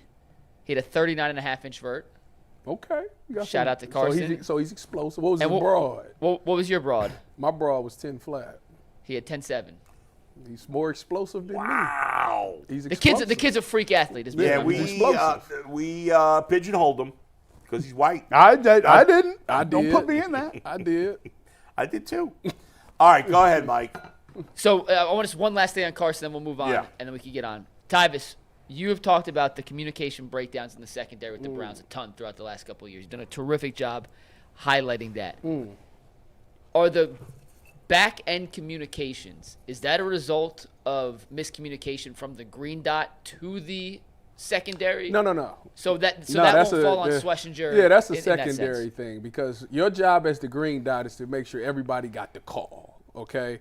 And once that happens, everybody comes up with their own plans on how they going to play that call. Now, again, sometimes when I went back and looked at some of those breakdowns of the secondary, I told you it was some confusion on the formation. Now, the green dot could say, like, this is the formation, this is what we're running. But essentially, the safeties would see it first because they got the bigger picture. So it's really on the safeties to say what the coverage is or what the look that they see so everybody knows what they're playing. So I always blame coverage bust, not on the green dot. I always blame that on safeties. Before we wrap up this rookie conversation, guys, who do you think makes the biggest impact in the first, let's say the first quarter of the season, the first 4 weeks? Mason Graham. Jason, of the rookies, first quarter of the season, biggest impact. Stole his I want to say Graham, but I think to our untrained eye, Yeah. we would say Schwesinger. You see what I'm saying? Yeah, sure. Because like Schwesinger might pile up the tackles He and have will. a pick or two. Statistically, we're wise, not he going to probably notice will. Graham as much. That's exactly Yeah, it. that's true. I'm going to say Dylan Sampson because he has the opportunity in the first quarter. You know, Judkins is most likely not playing to start the season. I really believe people sleeping on him.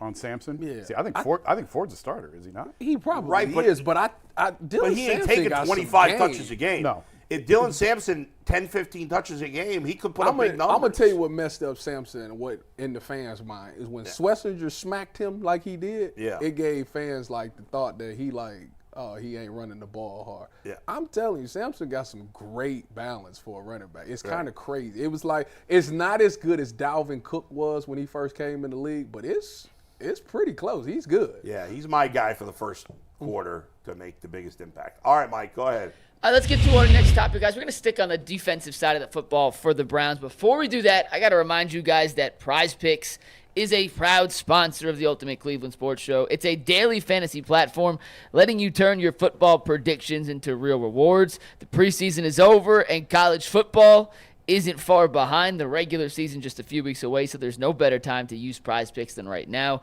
Whether you've got your eye on a big-name quarterback or breakout running backs, Prize Picks makes it easy to get in on the game. Download the Prize Picks app today and use promo code LOCKEDONNFL to get $50 off in lineups after you play your first $5 lineup. That's code LOCKEDONNFL to get $50 in lineups after you play your first $5 lineup. Prize Picks, run your game when you want.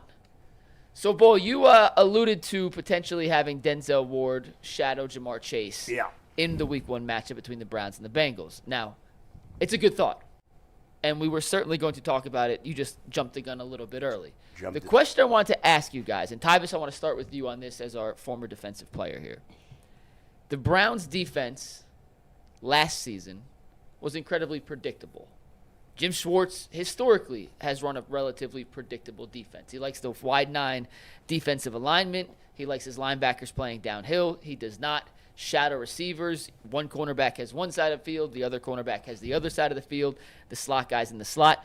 I'm not even saying it's necessarily a bad thing because Jim Schwartz has had a ton of success running said system throughout his career. And look no further than the Browns in 2023. But because he's an established presence, Tyvis, do you think it would benefit the Browns' defense to become a little less predictable in some of their overall tendencies in 2025? Or would you stick with Schwartz's scheme because that is who Jim Schwartz is? I might be the wrong person to ask because I was raised and groomed through the Seattle Seahawks through the LOB, and all we ran was cover 1 and cover 3. That's it. Okay, so for me, if it ain't broke, don't fix it. Now, don't get me wrong. With Jim Schwartz, he needs to every now and again throw some wrinkles in there. And how Seattle would do that was they would run what we call fire zones, meaning you will run cover 3, but you're sending somebody on a blitz. So there will be a vacated zone, whether you blitz a linebacker, whether you blitz the nickel, somebody. So you blitz and you're getting pressure with 5. You're trying to get home with 5. I would imagine that he would put something like that in here, but I believe that in his mindset that they believe in their D-line so much that they want to have the corners play man and play tight to make that quarterback hold the ball for one more second so that line can get there. You know, that was something that G-Dub said. Remember when G-Dub was here and they had Miles and everybody wanted the Browns to get Bradley Chubb and he ended up getting Denzel instead because he said, I needed somebody to cover for a little bit longer so Miles can get home. Same type of mindset that Jim Schwartz showed me that he's had is I want to have guys covered tight because I got the D-line that's going to get home. I just want them to, if you play zone and you play loose, it's pitch and catch. It's all about the timing. Yeah. Catch the ball, boom, time, boom. So I think that for them, with the way that they've built up the roster with some of the guys that they brought in, it's in their best interest to stick to what they do. But I will say at some point in times of the game, doesn't have to be all the time, you have to get creative as far as maybe on 3rd down, you run some cover 2 or every now and again you run a fire zone in there. It's still cover 3, but you got some extra guy blitzing. And you would always vacate the field flats because it's a further throw. I actually agree with you. And in the past, I've thought they should use Denzel on top receivers, but you do what you do and you are who you are. And if you start changing now, when the level of success he's had with the system that he runs, I just think you kind of – it doesn't mean every single snap. There may be a big 3rd down play where you want Denzel on Jamar or something like that. But also, what message does that send to Greg if Schwartz has played a certain style all these years, and now you come out in game one this year when Newsome's back on the outside for the first time, and all of a sudden you're not trusted with the responsibility of Jamar. Does that send, as a player, does that send a negative message to you, or can you not worry about that as a coordinator? See, Gnu is in a weird position because I think that he's got great chemistry with Jim Schwartz. So coaches and players understand, like, this is a contract year for Gnu. That's my guy. I want him to get paid no matter what. So I think it's in his best interest to at least let him get some reps against Jamar Chase, because if he shuts him down, all right, we got some, now you can what? If he shut him down, I'm gonna go back. Think Greg Newsome could shut down Jamar Chase? I think in the NFL, on any given Sunday, anybody can get skied. Yes. Did you think Darrell Reeves would shut down Randy Moss, T.O.? I don't think you're talking about an all-time great corner. I think that they would shade safety help. Did you over think there. Josh Norman would shut down Odell Beckham? I guess not, but I don't remember that. And he was a nobody at the time. I don't think they're going to leave Greg Newsome lined up with man coverage with Jamar with no help over the top. Now, listen, it's going to be a time. It's going to be a time in the game that it happens. The truth is, Newsome can't really guard Higgins either. They're both too good for him. What, you think he a bum? I don't think he's a bum. The Bengals have great receivers. That's their strength, no? I feel like he could get T. Higgins. All right, we'll see. Gnu has had moments where we got it confused because he's been in the slot. Like, that was foreign territory. When he was on the outside, he was decent. Why did he get moved to the slot? Because they didn't have nobody else, and he was the most logical choice. Well, and also they thought Emerson was better outside than him. Oh, well, that's a fact. So, but is Emerson better on the inside? Probably not. No, but if How Greg many Newsome many tall nickels you know? Yeah, Emerson's game does not translate. Yeah. No, I'm not talking about that. I'm saying that they forget who's better inside. They thought Emerson was the better player. That's why they moved Newsome inside. No, I just don't think they had any other options.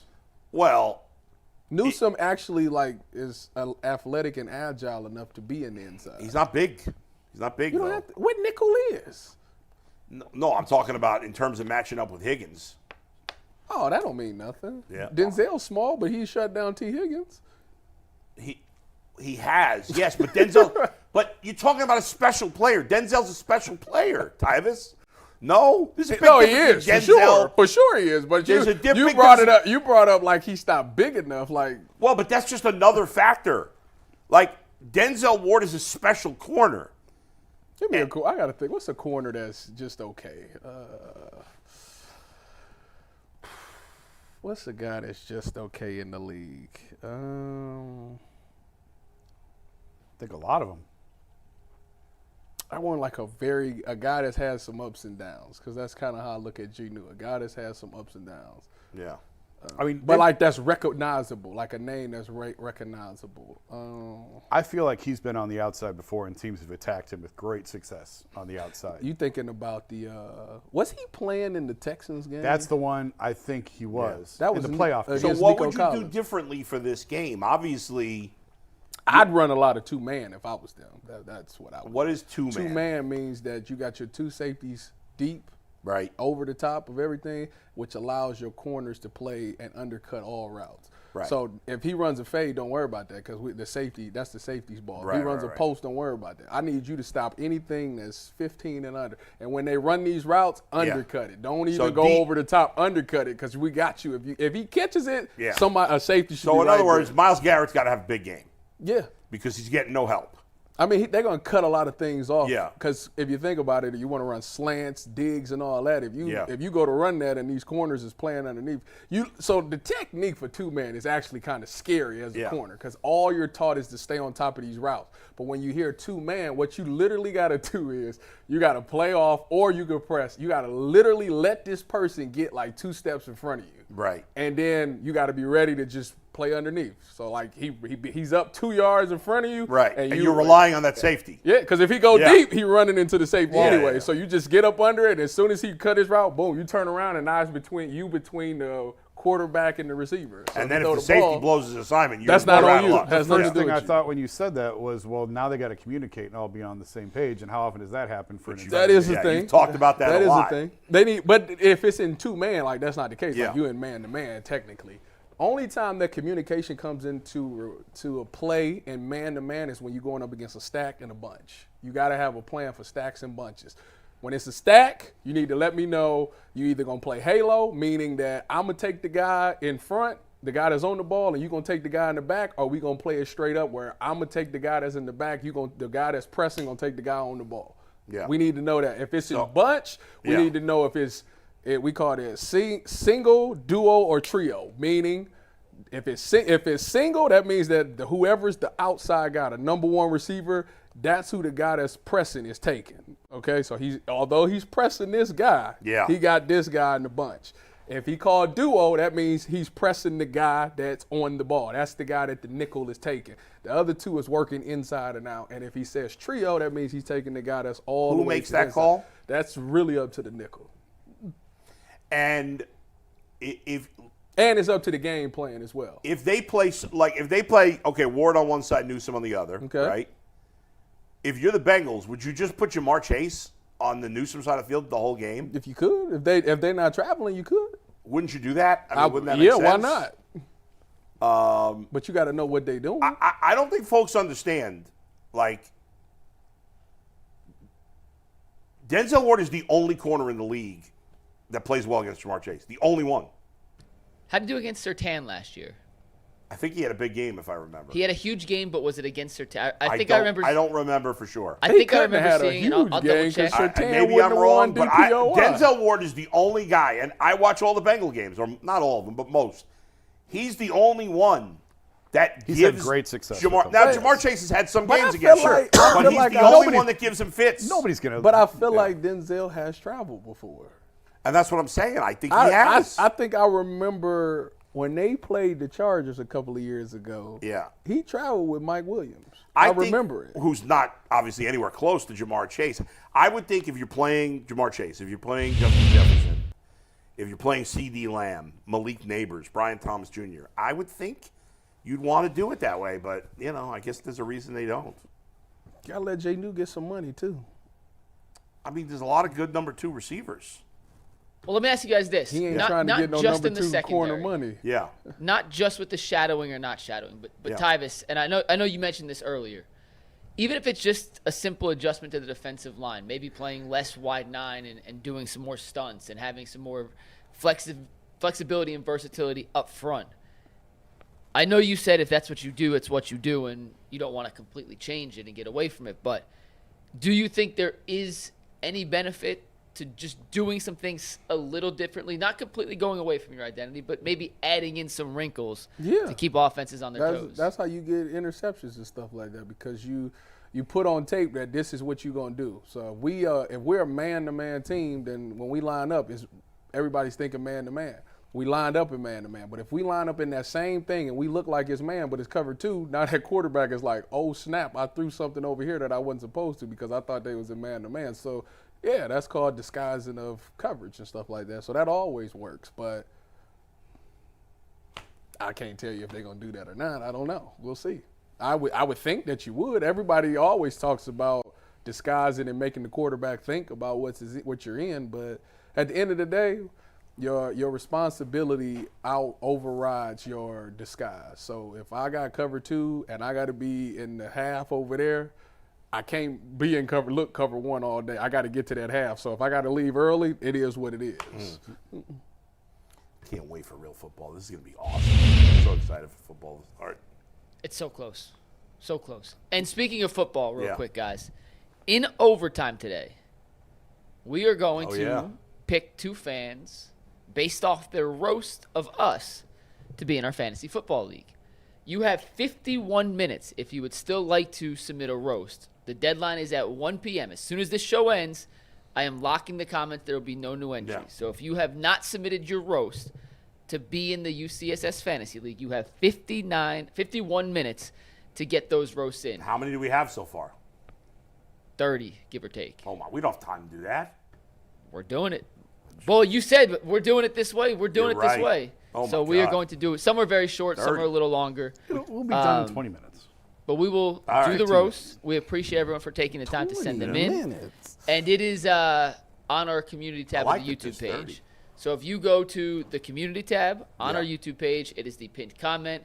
You'll see the fantasy football thing. Nope. And you leave a can't- comment it's, under there. It's too late. 30 is too much for these two whiners. I just don't. I want- got to do something. Another It's show at already 2 up to o'clock. That's the only 45. reason. Otherwise, I wouldn't care.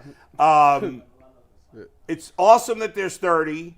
You're going to have to be really good to win.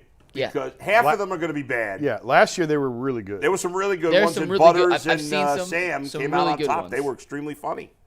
There's some good ones again. Yeah. So we appreciate you guys. You have 50 minutes if you want to add your submission All right. in, but we will get to all those. Are we going to let everybody see this, or only people? No, and that's why I'm doing this. Overtime is going to be public today. Okay. So whether Oh, it you're a is. member or not, you'll be able to see all the roasts. So in theory, we could start before 1 o'clock.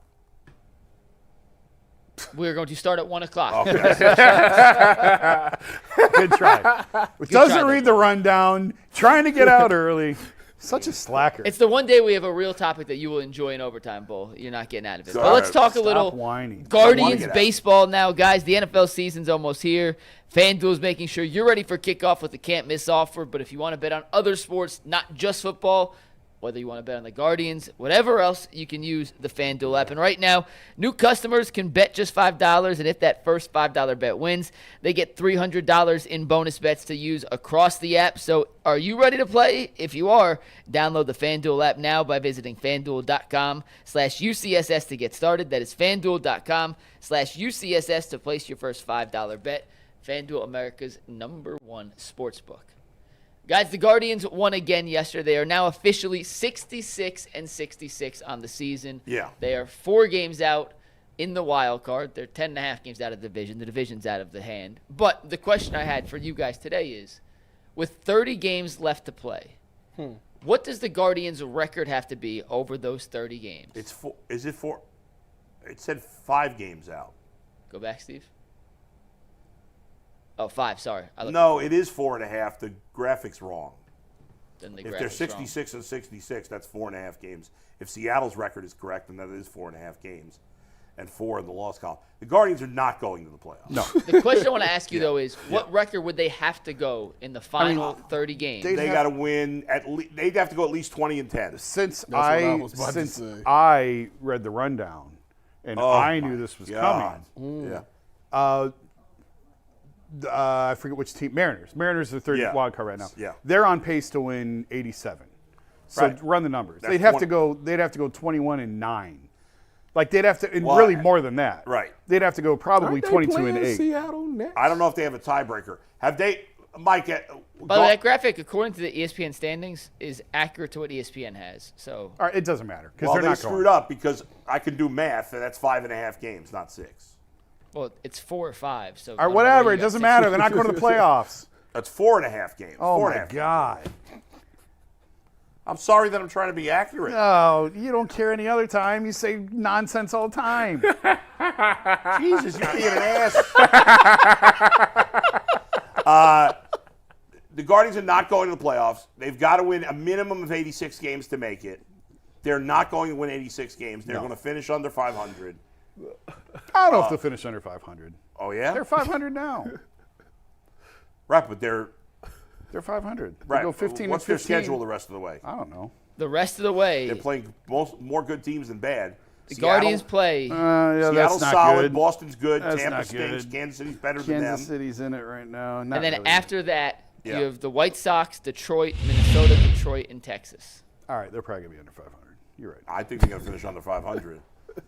I'll say 80. I think 86 to 88 to get the playoffs. So for the sake of the question, they'd have to go 20 or 22 and 8. 20 and 10 22 minimum to make the playoffs. There's no way. I know they had a nice streak there for a while. There's no way they're going to do that again. They're They not would have good to play. enough. They'd have to play 700 minimum the rest of the way, and no team in baseball. Well, that's 2/3 of their games. 667. It's possible they can get into 20 and 10. Mariners aren't playing great baseball. I mean, 20 would give them 86 wins. You said the Mariners are on pace for 87. 87, but that They doesn't could- mean 87 gets you there. No, but it doesn't mean it doesn't. Doesn't mean 86 doesn't. I don't. They played the Mariners once, so we don't know what they do against the Mariners the first time, because that's a tiebreaker. I can tell you right now, the first time they played, the Mariners swept. All right, so I don't know what the second. Obviously, the Guardians would have to sweep them, and then we go to the second tiebreaker. I don't know what that is. I don't know what that is. Playing the Mariners. If they sweep the Mariners, then maybe it's a different story. I think one team in baseball is over 600. Like, they're not playing 667 baseball the rest of the way. If you look at records, No. the Brewers are the only team, I think. That is correct. Over The Brewers are the 600. only team over 600. Yeah, Yeah. they're not going to do it. They're going to win around 75 to 82 games, and it's a lost season. So Especially because they're probably going to play more kids, I would think, the rest of the way. they should. Yeah. Well, we see Chase DeLauder. Probably not. Is he back? He's working his way back. Yeah, no, He's just going probably. to get hurt again. So Well, that's why I want to see him in the majors before that happens. Yeah.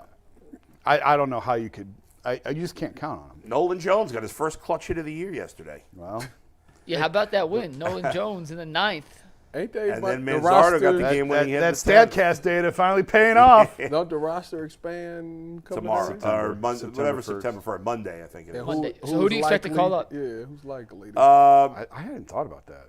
They're not going to call up Big Christmas. anybody of significant, like anybody. Maybe. The only guys we'd be excited to Ain't see no would be maybe. DeLauder and Bizzana. They probably won't call either of them up. They'll call up they'll call Joey Cantillo back up probably, and then they'll call up His maybe guy. Big Christmas. I said- sir. I said yesterday I don't think Bizzana debuts until May of next year.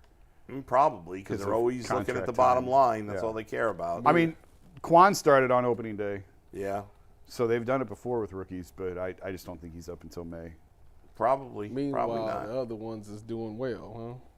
Who? Chase Burns still balling? He's hurt. He got hurt. The Yes, he did. freaky What's the other kid that was hitting home runs? Nick Kurtz. Nick Kurtz. Yeah. Yeah, he's going to win the Rookie of the Year. the Red Sox have a second-round pick that could Yeah. come up this weekend. I don't know if he will or not, but there's a lot of buzz around him. A Who? second-round They've pick. already called up a bunch of kids. No, that Tully. Peyton Tully, the pitcher. Yeah, yeah. You've seen a lot of good prospects come up in the last few weeks and have success. The Mets called up their second-best pitching prospect. He's been lights out. Tonight they're calling up their best pitching prospect, Tom. I just mean Tully's from the Bizzana draft. Oh, a I see. second-round pick from that draft Yeah, could be yeah. up. I want the Mariners to call up that kid that's a switch pitcher. You know, Yeah, I don't know. Oh, yeah. He throw with both I hands. saw a It's clip ridiculous. of him. Yeah, I saw a clip of him in If he spring makes training. it, Yeah. he will be the richest pitcher I've ever seen in my life. Well, better be good just because you can switch pitch. Throw 200 pitches a game, Yeah, 100 with each arm. Yeah, that's right. right. Good. That's right. And Before we move on, yeah. Well, I wonder Any what the other record thoughts? is. What's the record for the most pitches thrown in a game? I'll look it up one Long second. back in the Sure, day. it's set back in the day before they were 150. keeping track. Oh, way more than that. You think it's more than that? Oh, yeah, 100%. I have the answer. Already? That was fast. I mean, I googled it. Yeah. So assuming Google's right, what are your guesses? Not, Well, Bulls got me nervous now. I'm thinking it's like 180. I'll say 157. 196. Okay, according to Google AI, which is not the one I'm going to go off of, I'm going to use the other one. Google AI says Leon Cador on May 1st in 1920 threw 360 pitches. I'm not going off that. Of course, they didn't pay attention to any of that stuff Hold back on. then. 300 pitches? Jason, There's they not weren't even paying 300 attention. pitches in a No. game. I've seen teams in Little League throw a kid 150 pitches. They're not Here's the nobody's paying answer. attention. Here's the answer I'm going to go with because this is actually in Major League's record Oh, book. my All right. goodness. It's a guy you guys have heard of, Nolan Ryan. In 1974, June 14th, Nolan Ryan threw 235 pitches in a 13-inning start against the Red Sox. It's different back then, man. Guys were built different. And by the way, Nolan Ryan never got hurt. His And by the arm- way, his arm probably fell off the show. That game, 235 pitches, 19 strikeouts, 15 walks. allowed 3 runs, and earned a no decision. Imagine pitching 235 pitches. Yeah. How many 13 walks innings. did he have? I can pull up the full box score. He Hold like on had one sec. every game he'd have Triple-double. a lot of walks and a lot of strikeouts. Yeah, triple-double. Strikeouts and walks. It was built different. That dude's something else, man. Oh, and he did it on just 3 days rest. Of course. Well, that's what they picked. That's what Oh, they my did. It used to be God. four-man Four-man rotations. rotations, those days. that's right. And then he beat the crap out of Robin Ventura, who we've never heard from again since. You won't talk about it. What a wuss. All right, you guys ready to move on? You didn't give us walks. How many walks did you have? I can't find a full Oh, box all right, score. I forget just it. see Don't worry about it. I'm reading 2 articles and neither has the walks. Yeah, all right. It's all right. Doesn't matter. All right, guys, we're going to move on and get to our next topic. Hit the like button, hit the subscribe button. Do us a favor, help us get UCSS content out to everybody. The more you hit the like button, the more you guys subscribe, the more YouTube pushes it to non-UCSS fans, and then they will become UCSS fans. So we appreciate you guys, and we appreciate you guys for watching every day, making UCSS part of your daily routine. All right, guys, I sent a clip to the Rundown chat because it's in the Rundown Bowl. Yep. Bernie Kosar was supposed to join us today. However, Bernie had some last-minute things come up and unfortunately could not come in. So I said, okay, we already had the Guardians in today's show. We already talked a lot about the Browns. Let's talk a little Cavs. There was a clip from Jeff Teague's podcast, which, by the way, most former player podcasts are horrific. His is pretty Jeff good. Teague's is terrific. He'll say anything. He'll say anything. But didn't he say, like, Caitlin Clark's not very good or something stupid like that? Was that him? It was on his podcast. It was somebody else. Oh, okay. I'm not saying it's the most ingenious podcast ever, but it's Okay. incredibly entertaining. All right. It is. And Jeff Teague played for Kenny Atkinson back in Atlanta. Yeah. And this is a minute 20 clip from Jeff Teague's podcast. That Shout out bull to is Giannis. watching for the 520. first time. Shout out to Giannis. That Bull's Right. about to see for the Started first off time. with my boy Giannis. That is going to inspire a question off of this clip. So Okay. this is the clip from Jeff Teague's podcast, and then I got a question for you guys afterwards. Kenny Atkinson, coach of the Cavs, told me he's going to be the best player in the NBA, him and Steph Curry. He literally told me that. He said, I watched this kid dribble and throw it behind the back pass. I knew he's gonna be the best player in the league. He was like, we got to trade up and get him. That's why I told you the Hawks was trying to get him. Nah, I remember we had that conversation. Kenny made me a believer because he said that. And I always believe what Kenny said because he told me what Steph Curry was going to be. And I was like, hell no. And then when Steph Curry started killing, well, all right, man, you the GOAT. Whatever you say, I'm start believing because you just told me Steph Curry was going to be the best. He's like, his footwork is just better than everybody's. He told me Kyrie was going to be good. But then when he seen Giannis, he said, I'm telling you, Jeff, he going to change the NBA. He's skilled. Oh, my God. He was so hyped. Yeah, Kenny undefeated because you say he said that about Joker too. Oh, man. He said it about man, he's like the best player on their team. Dude was coming off the bench. They was starting Nerd. Nerd. He was like, man, it's a kid on their bench 10 times better than Nerd. And he had like 10 and 10 on us the first time we played him. He had a double-double off the bench. He was like, he's the best player on their team. And I was like, hell no. I'm telling you, Jeff, he's the best player on the team. And to see him being the MVP, Kenny, bro, you special, bro. Kenny sound like Kenny need to do everybody draft. He do. Sam Merrill just got paid. Shout out to Sam. He was on the team with me at the Bucks. I've never seen this, Sam. I've never seen it. You ain't see the vision. I didn't see it. Kenny got the eye. Sam, I ain't see it. So he correctly predicted Giannis would turn into a star when no one thought Giannis would reach that level. Well, Too bad he wasn't on the Cavs scouting staff when they had the He number one pick in was that draft. Yeah. way Don't ahead say of the curve on nobody. Steph Curry. He He correctly. doesn't get credit for Kyrie because I think a lot of people. I'm not Kyrie giving him was gonna Kyrie. be- That's number 1 overall pick. Yeah. He Oh, correctly there was predicted. a lot of risk in picking Kyrie. A lot of There risk. were also a lot of people that thought he was going to be really good. Played 10 games in college. There Yeah, was a lot I of hear you. risk. He predicted Jokic turning into a Yeah, star, that's and that's an impressive. impressive. So the question I wanted to ask you guys, and Bull, I actually want to start with you on this Cavs Please. topic. Ooh. Knowing the track record of what you just heard, Yeah. and knowing how Kenny has spoken of Evan Mobley since he became the head coach of the Cavs, are you a little more inclined to believe that Kenny truly does see something special in him to where Kenny believes he can reach the heights that we have reached, or is that going too far? Well, here's the thing I'll say though, the caveat, Mike, because after hearing that, it sounds like Kenny Pickett. Kenny Pickett. Kenny Atkins. It sounds like Kenny Atkinson does have a very good eye for talent, right? And why would Jeff Teague make that up? Oh, he wouldn't. Doesn't No, he make any wouldn't. sense. Yeah. Here's the thing, Mike. These are things that he didn't make public. He told Jeff Teague, or he told other players, whatever. Like, it wasn't public knowledge that Kenny Atkinson predicted these guys would be good before it happened. So we don't know if behind the scenes he's saying these things about Evan Mobley. Of course, in the public, he's not going to say anything bad about Evan Mobley. So what I'll say is, if Kenny Atkinson is saying the same things about Evan Mobley that he did about those guys, then yeah, I do feel even better. I mean, Evan Mobley's already a good NBA player, but if Kenny Atkinson thinks he's going to be a star, you probably feel pretty. I mean, obviously he's not going to get it right every time. Maybe there were some guys he said were going to be great that Jeff Teague didn't mention, but that's a pretty good track record, at least what we heard. So, yeah, I would, but I can't compare what he says to Jeff Teague privately and what he said publicly about Mobley, because that's not an apples-to-apples thing. Go ahead. I didn't look at Mobley in this whole thing, even though, because I feel like Mobley has taken the strides. I think Mobley will be good. I actually looked at the kid they just drafted. What's his name? Tyrese Proctor? That's who I looked at. Like, okay, if Kenny wanted this guy in the draft and they was guaranteeing contracts and all that, maybe he's like a Steph Curry, like, because if Kenny wanted him for a reason, right? Like, if they willing to. Well, you got to pick from what's left at that point. Well, that's true too. But what do we have? Steph went in the top 10. They guaranteed this man contract. Yep. Like, if you're doing that, like, it's got to be something there. And if Kenny is that good at recognizing talent like that, I have heard very good I things about expect Proctor. this kid to be really good. That's who I didn't think about Mobley. I know the exercise said Mobley. I read the rundown, so I did know that this was on there. But I immediately went to him. Yeah, I've heard good things about Proctor from other teams who thought the Cavs did a nice job of navigating that situation, getting the pretty good talent at the pick that they had.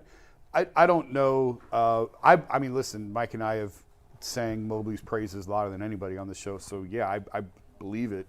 And I believe Kenny does believe he could be a good player. Yeah. But I don't know that you can make this connection only because he's the head coach. What else is he supposed to say about it? Right, exactly. And I'm sure, to your point earlier, I'm sure he's got a Brandon Knight in there or something. This guy's going to be a star. Yeah. But it doesn't matter. I mean, to call Steph Curry that, and again, Steph was a top pick. But you didn't think he was going to be nobody what he thought is. he was going to be. Right. And Giannis, I had scouts tell me Giannis should go in the second round. Because one person who told me that's a GM today in the NBA.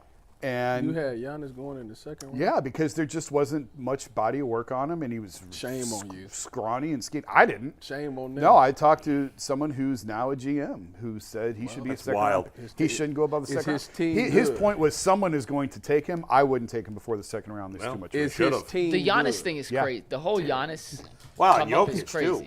Well, I mean, and I'm mad. There is actually other people in the league who thought Jokic, not 3-time MVP good, but who saw Jokic are like, whoa. Even when he's coming off the bench, I remember talking to people who are like, man, the Nuggets are loaded at center, and they got like the dude behind him might be even better. So, but again, maybe not to this level, but there was. I remember talking to a couple people who felt like Jokic could be pretty good. I just don't like the fact that Teague said that nobody saw Giannis being this good but Kenny. Like, that's a lie. I mean, he went, what, 13th? Clearly, 15th. I did. Was it 15th? Clearly, 15th. He was the first pick after the lottery. Clearly, the Bucks did. Me and the Bucks, we saw it the same way. I mean, imagine Cavs could have had Giannis and LeBron on the same team.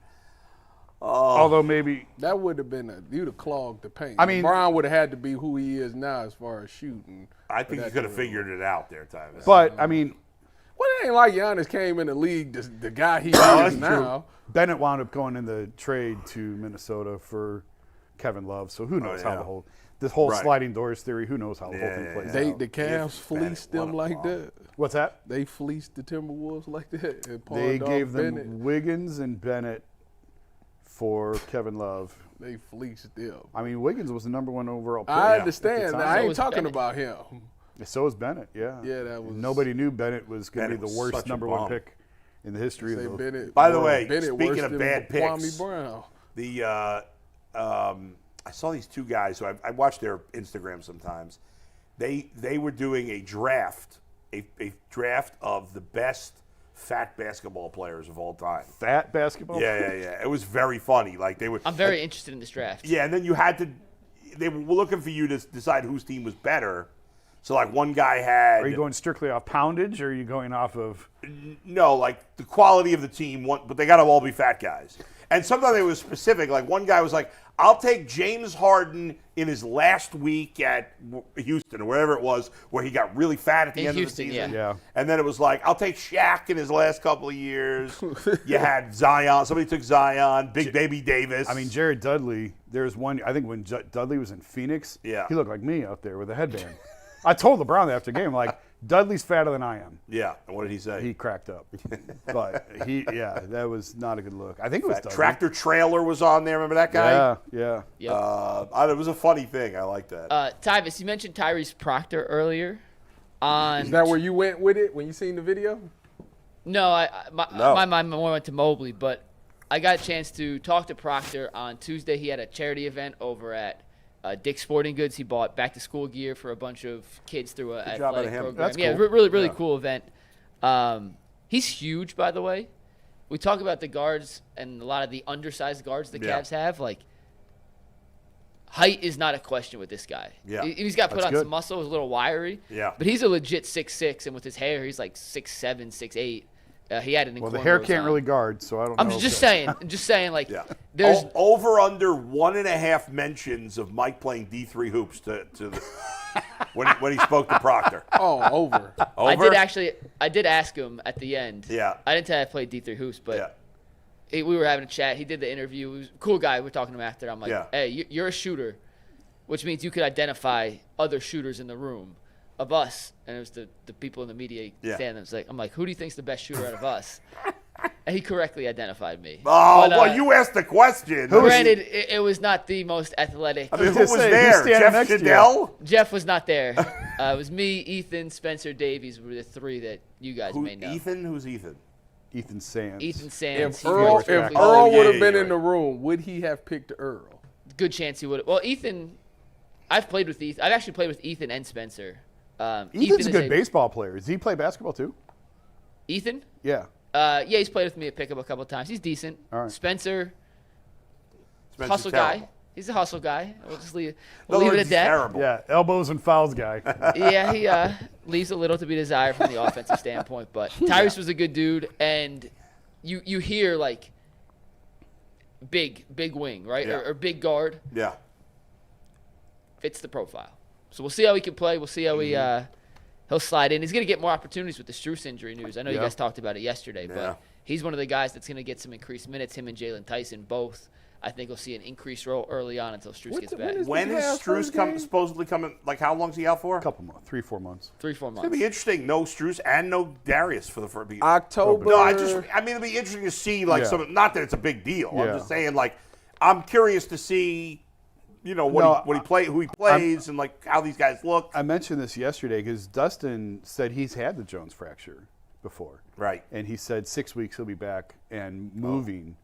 But the Cavs put a 3 to 4 month timeline before he returned to basketball activities, and I think that was smart because Kevin Durant had this in OKC. Yeah.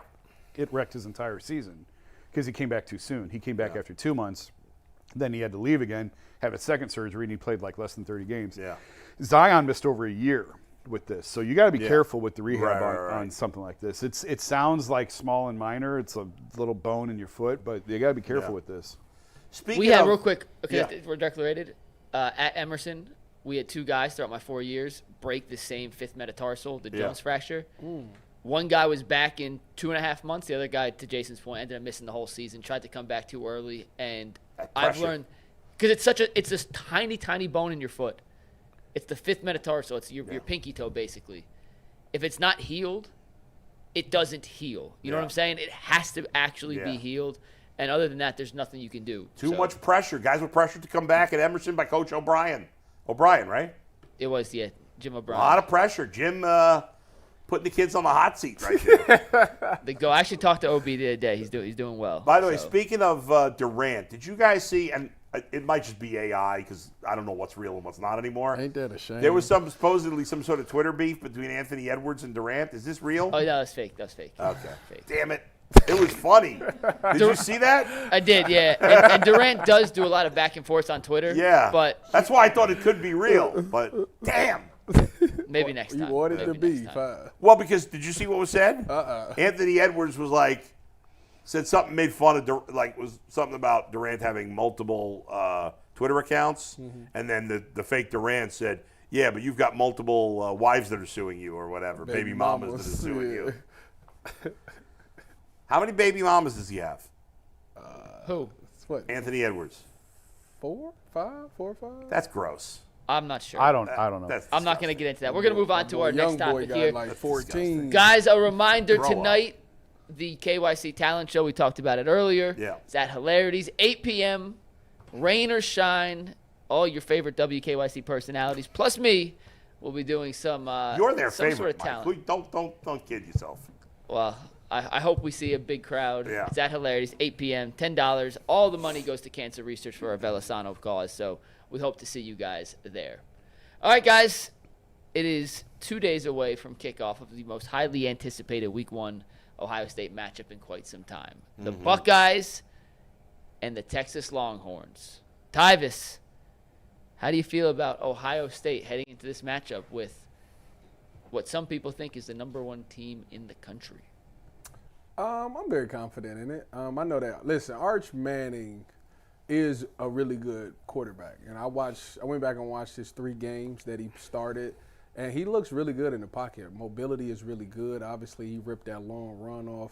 When he throws the ball, I mean, it's a pretty ball, very accurate. So he's got all those things. He did have those 2 interceptions. The one tipped off a guy's hand and somebody caught it. And the other one, he was under duress and he just made a bad throw. So when I looked at that, I was like, okay, so maybe you got to throw some pressure at him because he's shown that he will make a bad decision. So the Buckeyes is going to have a tall order of trying to generate pressure. You know, you think about the fact that when you look at Texas's line, their starting offensive line, I think 4 out of the 5 or maybe all 5 is new, something like that. They lost a lot of people on their offensive line. And Ohio State lost a lot. They lost their entire D-line. So whoever wins that battle or dominates between their offensive line and Ohio State defensive line, to me, dictates the outcome of this game. I did some some film studying of their wide receivers. They got Ryan Wingo, who's number 1. He's 6'2", about 214, big physical guy, very physical, possession receiver. But if you're checking him, he likes to run inward breaking routes, slants, digs, posts, things like that. So when you're checking him, if I was checking him, I'd line up inside and be ready to anticipate something inside. They love to run RPO, that run pass option, meaning that they're going to put the ball out, and if the quarterback sees that linebacker steps up, he's going to pull it out, throw the slant behind him. That running back plays back, he lets it go and let the running back do his thing. So the D-line is going to play a big part in stopping that run and helping those linebackers out be able to take that slant away. If you go up against number 1, I think his name is DeAndre Moore Jr. That is his name, yeah. He's shifty. I like him. He's probably their best receiver in my personal opinion. Shifty guy. He's going to play in the slot. He's going to also run the RPO slant, but I think his best route is a slot fade. I'm willing to put all the money I own that he's going to run that slot fade, and I think it's Jermaine Matthews is sliding down at the nickel. He better be ready to play that slot fade because if he get that up, that's a big game. How about did they have a really good running back? Their running backs was hurt last year. So these guys are coming back from injury, but they were supposed to be really, really good. Mm-hmm. And how are we feeling about the Buckeyes running back situation right now? I'm about to call him JK. James People is really good. He's like J.K. Dobbins. That's the comparison that everybody gives him. So he's small, but he's very explosive. And then C.J. Donaldson is a transfer from West Virginia, big, thicker guy, does really well catching the ball out the backfield, kind of their short yardage goal line guy. And then they got this guy, Bo Jackson, who's from I heard of him. Bo Jackson? Yeah, St. Joe's. He went to St. Joe's with Roski as his coach. He's a freshman. He needs to play. That dude's like, if I could compare him to somebody, and I'm not going to, it's going to sound crazy to you, but if you watch his highlights, you understand why I said it. He's like a Jamal Charles, like Chris Johnson type of guy, just a fast back out the backfield. That if you put him, if you throw him on against a linebacker, and you throw like a swing pass, he'll catch it, and they not gonna be. You think they'll use all 3? They should. They 100% should come up with a package of plays for Bo Jackson. They got a decent tight end.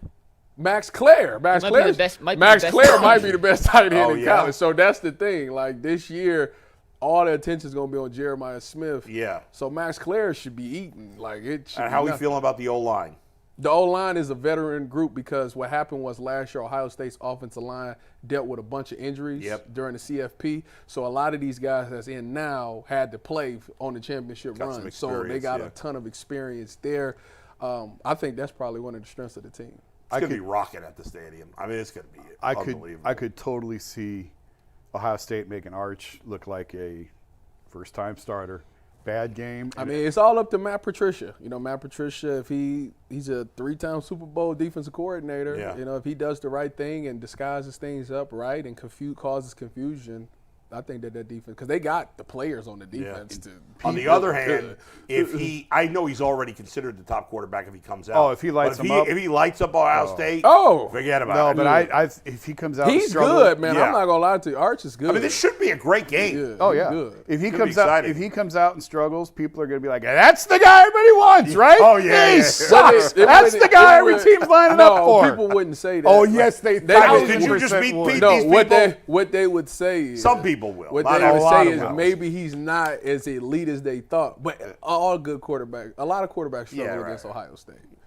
At Ohio it's State it's in his first It's start? his first Yes, game. of Like course. both quarterbacks is gonna be sloppy. Like it's gonna be Yeah. sloppy play at first. I'm glad So it's you- about whoever locks in and settles in first. Because Julian's saying this is his first time starting too. Yeah. I'm so glad you said that because I said earlier I wanted to bring something up to you. So while I was driving in, I was watching this the podcast Urban Meyer did with Joe Flacco. Oh, yeah. And Urban said it's a long clip. It's probably not worth playing. But Urban said, like I would probably, you can't say this in so many words, but I would tell my Julian being a first time starter in the situation, hey, don't screw it up. Just don't screw it up. Don't screw up the game. Like, Yeah. look, you got Jeremiah over there. You got the tight end over there. You got all these dudes around you. Yep. And he said, like a lot of times, like coaches in that moment, they want to make sure the quarterback has all the information. So you sort of overload them and then they shut down because it's just too much information. He said, I would tell guys, give me 2 first downs. We'll win the game. Just get me 2 first downs. That's true. And that was his job as an offensive. When he would talk about offense, he says, if we don't score, just give me 2 first downs, because what it does is now you're playing the field position game. Two first downs means that if we punt the ball, we pinning them down there. Yeah. So if we get the defense go out there and get 3 and out, and they punt the ball back, now we start from the 50-yard line. So now our chances of scoring goes up. I had never heard it put that way. It fascinated me because, I mean, that's how Tressel won. That's how they won in 2002. Trust ball. They would just punt them down, Pin them down there. pin them down, play defense. Play great defense, punt it back, and we get the ball at the 50 now. Kick and three. we- That way we get anymore? Kick 3. I mean, I don't know. Can't but win those games like that I mean, anymore. Oh, yes, you can. We were just talking about how you couldn't win with Craig Krenzel today. I mean, that's a longer. Why couldn't you win that? As You a just matter of agreed with me when I said it before. What are you no, talking we're about? talking about passing the ball, but I'm saying Yeah. that plan to win that works. When you Right, go but you up- still got to score touchdowns. yes, but when you go up against these better teams, that it's all about Sure. field position. I think- It comes down to where you start. I think it was at NC State. That's why I was covering Ohio State. I think it was the game at NC. They had Phillip Rivers, and they had that stud receiver too. Played not Chambers. They had I don't know, whatever. Phillip Rivers at NC State, his receiver. Yeah, I'll look it up. Hold on. I'll know the name as soon as I hear it. I can't think of it. It was a great game, and Tressel told his quarterback, "Don't screw up my 3." Like they'd get a turnover and they'd be on a short field, and he'd say, "Now don't screw up my 3." Like he just wanted field goals. Jericho Cotchery. That's it. Yep, that Jericho was it. Cotchery. Those are great games. The game at Ohio State, it was a home and home. Yeah. Those were 2 really good games. Are you going down Hartline to- announced that he's going to be in the booth as the OC. Yeah. Any thoughts on that? I think I like when OCs are more in the booth because you can see the entire field. Right. At the end of the day, like Ryan Day has come out and said, I got veto power. Listen, when I talked to Brian Hartline about this, he said, listen, man, it's Ryan Day's offense. Like I'm just running his offense. And it's not like Ryan Day's taking the headsets off. Like Ryan Day's still gonna be sitting there listening to every call. yeah. And if he felt like that's not the right call, he's gonna jump in there. But Yeah. I expect Brian Hartline to do well. Do you have time to do that? Do what? If the head coach to veto a play call, like, nope, give me something else. Yeah. What's the? That's just interesting to me. Yeah, you don't have a lot of time to get the play. He's and gonna hear the call. Get it be to like, the huddle. He gonna be like, "What you calling? Give me something. What you calling, Brian?" And Brian gonna say what he calling. He gonna say, "No, we're not doing that. Radio in, blah blah blah." And there it And is. then Ryan would. Then they radio it in. Whoever is in charge, whoever's the person that's on the headset that's holding the thing that radios it in. I wonder how often, in a situation like that with an offensive-minded coach that doesn't call the plays, how often he Jumps rejects, in? Yeah, rejects the play call. You probably a and lot. changes. You think think it's a lot? I think so. Interesting. I feel like he did it with Chip. If you're doing that a lot, then what's the point of Then letting why the are you guy- trusting yeah, a guy right. to- I mean, like, I mean, depends on the it situation. seems like a waste of time. That's weird. If I you're doing remember that. I was talking to a head coach one time who said, I mean, you're a play caller. I mean, you can't. It's hard not to. If you grew up all your life calling plays, and it's hard to hear somebody else call a play, and you be like, nah, whatever. Like it's just naturally gonna happen. Like with Urban never didn't call plays, but it's been times where Urban be like, no, we're not running that. Run this instead. Like, But Urban is not a natural play caller. So. In college, so the Buckeyes have 3 legit running backs, you're saying. Mm-hmm. On each individual play, is the person who's going to be the running back on that play determined by what play they're going to call, or is it the running backs coach saying, "Hey, you going in now"? Yeah, they usually got like counts, like you get. And all the guys can handle every play. I mean, you're going to call some plays. You better be because what you're talking about is what I would live for as a safety. Oh, snap! Bo Jackson in, they throwing the ball. Yeah, so like, you got to be able to handle it all. Right. So, when Hartline calls the play, is he waiting? Like, does he know the running back that's going to be in on that play for sure? I'm not necessarily sure. Or is he just calling the play and whatever running back's in there? there? I think they just calling the play. Okay, that's interesting. Unless it's like a specific play for that running back. Then we need him in the game. That's interesting. Who all is on the headset on offense? I have no idea. I've never wore the headset. Isn't it everybody? I would imagine so. But it's not everybody's on the same line. It's an offensive line and a defensive line for sure. I've had that because when I used to do when I was on Seattle and I was like inactive, they would make me write down the plays. So I had to wear the earpiece and write down the plays, and it was all I could hear all defensive communication. So who was on there for defense? The DC, all the coaches, DC all linebacker, D line, and because they're not all wearing headsets. DB. That's just the main coaches that I never really thought about that. Yeah, the main guys. Yeah. That would actually be an interesting story. About, it would be. Who all? But when it comes time to call the plays in, it's only the DC or the OC that's. I would love a story about like all the details. I don't know how many people else would want, but I find that fascinating. I think it's because the details of how that 30 seconds goes. Well, because you got to think so when you get to a certain down in distance, the first thing you got to figure out is run or pass, because you got a run game. Sure. You got a run game specialist. You got a pass game specialist. So maybe the conversation is real quick. What are y'all thinking in this situation? Somebody says a run play. Somebody says a pass play. All right, make the decision. Because it's all off a sheet. You still got the sheet right there. So it's like, what's the best play in this situation? And give me a play. All right, this is what we're going to call. I remember I was talking to a head coach one time who called plays, who said the hardest part was when we're getting the ball to start the second half. I wanted someone else to give me like the first 4 or 5 plays coming out of the second half. Because why is that? There's so much else going on. And you're in the locker room and you're trying to get this cleaned up and that cleaned up. Yeah. So you don't have a lot of time. So like he would want the OC to like, hey, set us up with like the first 3, 4, whatever, coming out because he doesn't have time for that prep. Right. That's because he ain't got work in the second half. Yeah, you call it in the beginning of the game is scripted. Right. So that's why you ain't never really worried about it at the beginning of the game. And the first 15 plays are scripted. And I guess I guess it makes a difference if you're getting the ball or not for the second half. Yeah, I would think. Yeah. But that was just one of those fascinating conversations you're having about stuff you don't normally think about. All right, Mikey. We got some super chats here. Real quick, predictions. Who wins? Ohio State or Texas? Ohio State at home. I say Ohio State in a high-scoring, close game. I got Ohio. I'm going to say 35-34. Oh, that's pretty. Wild game. I got 21-17. I think it's going to be sloppy. Yeah, I'm with him. First game of the year, couple turnovers, penalties. 21-17 Buckeyes. I don't think either quarterback is going to go nuts. A close game. Yeah. No, it ain't going to be no blowout. Yeah. Do you have more? Last thing, real quick. More faith. I understand the home field advantage plays a huge role in college football, but Ty, more faith in Arch Manning or Julian Sayin, who has played significantly less football in his collegiate career than Arch has? Who do I have more confidence in? Yeah, for this particular game.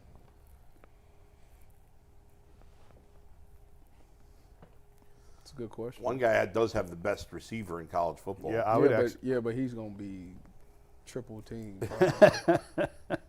Can you really triple team a guy? Yeah. Watch Texas on Sunday, on Saturday. Yes. Well, then That's a somebody's good got to be question. open. You would think Julian because he got the guys that he got. I'd say Julian. But Arch it's not like it's his first time going. It's the first time in a big game. So I'm gonna say Julian for the simple fact that Arch got an offensive line to think about as well.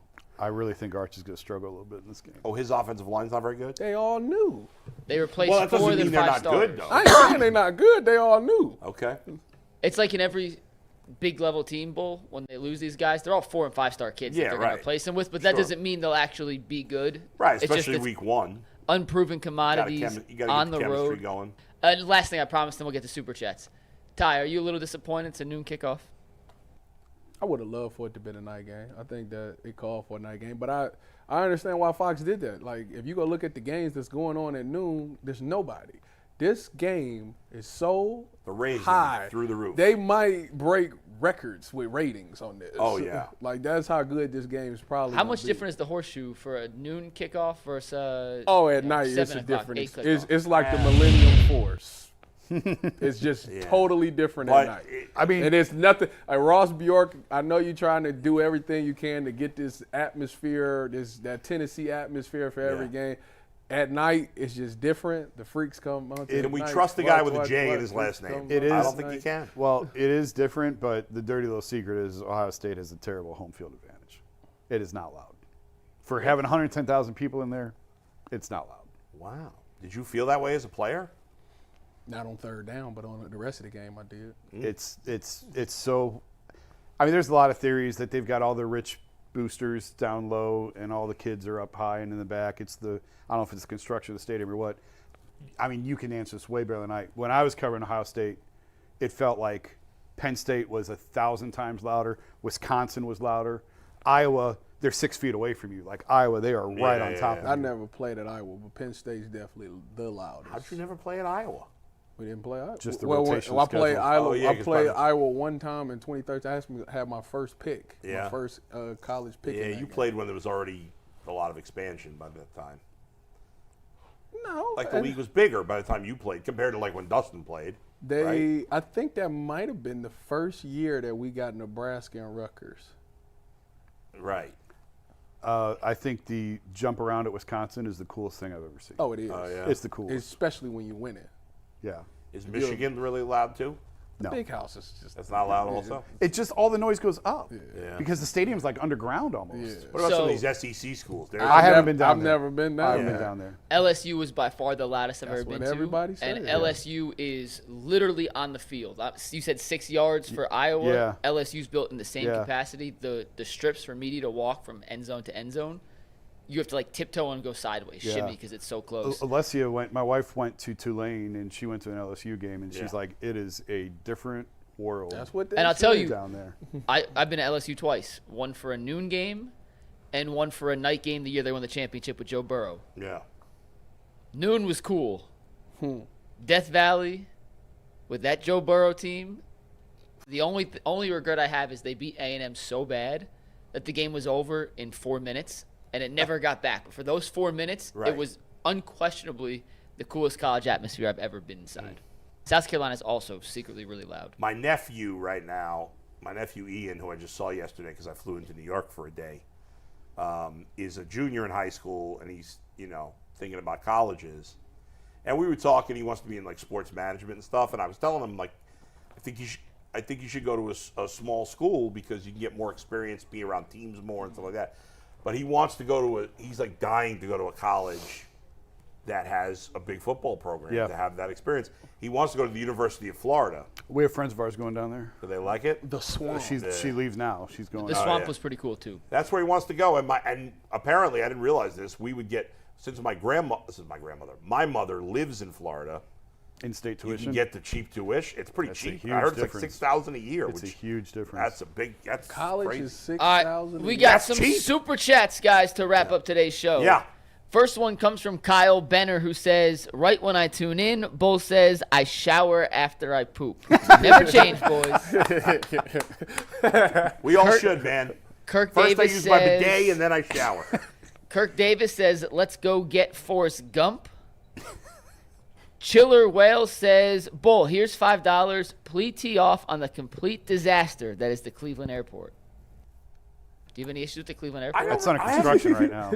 I don't have any problem with the Cleveland airport. Columbus is getting a whole. I don't. Why? What's wrong with the Cleveland airport? You never have to wait in a long line. It's there. a dump. They're trying to fix it. It's dumpy. It's terrible. What do I need an airport to be? I mean, I should have gave $5 to Jason. Why is it so terrible? I don't know. I can't say this because everyone's gonna get so mad at me, but the airport club sucks. It's so bad. It is. I mean, it's an air. It's That is the most. Jason's I know. That is the I don't most sit in the airport club. privileged thing I've The only ever thing I heard care in my about at life. the airport is I ain't never can I get through sat in security that fast? thing. And I can at Cleveland. I got no. I'm beef actually with you Cleveland on that. Airport. Any frequent flyer will tell you the Cleveland Airport Club sucks. Who It's goes awful. there? Frequent flyers. Rich All right, people. next super chat. Kirk Davis says, what is your prediction on where we'll be ranked offensively and defensively at the end of the season? The Browns? Browns or the Buckeyes? Yes, I'm guessing the Browns. Browns. I think offense, I think bottom offense five. middle of the pack. Offense, middle of the pack. I'm Really? gonna go like 19th. I'm going to say defense, Defense is gonna be like middle of the pack, offense, I'm bottom gonna say the five. defense is gonna be like 9th. I'm going to say Nah, I'm gonna say like 7th. I'm going to say defense 13th, offense 30th. Top 10 defense, bottom 7, 25 or lower offense. Okay. I don't know what we're measuring on. Blowing Za 247 does not like when we talk about things outside of professional sports. He says, this is a channel that covers professionals and professional sports. Stop telling us about your kids. All right, sorry. Forceman No, we're still gonna 47. talk about our kids. Forceman 47 says, Browns will do what they did with Hines last year. They'll open his window, won't activate him, just like Hines last year could bring enough guys off PUP. You can't bring them back. Just need to hit the limit. That's in relation to Deshaun. Yeah. Bill Rodewalt said, Earl was fire yesterday. Look out. Kirk Davis says, Ty, what was your favorite play to run in the NFL?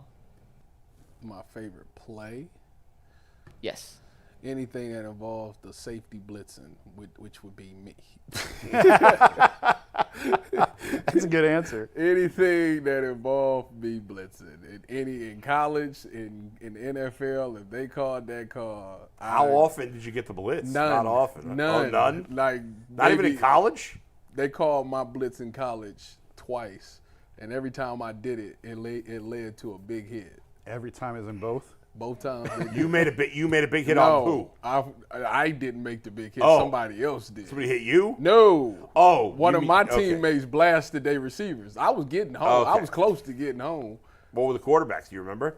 The one was whoever. Christian Hackenberg was one. He was terrible. And who was the other blitz? I can't remember who. Oh, it was in Virginia Tech. What happened? I blew that because I. Hey, we got a bunch more, Ty. Sorry. We got to get to this. Go Donnie ahead. M says, Tyvis, what are your thoughts on Michigan getting off with a slap on the wrist?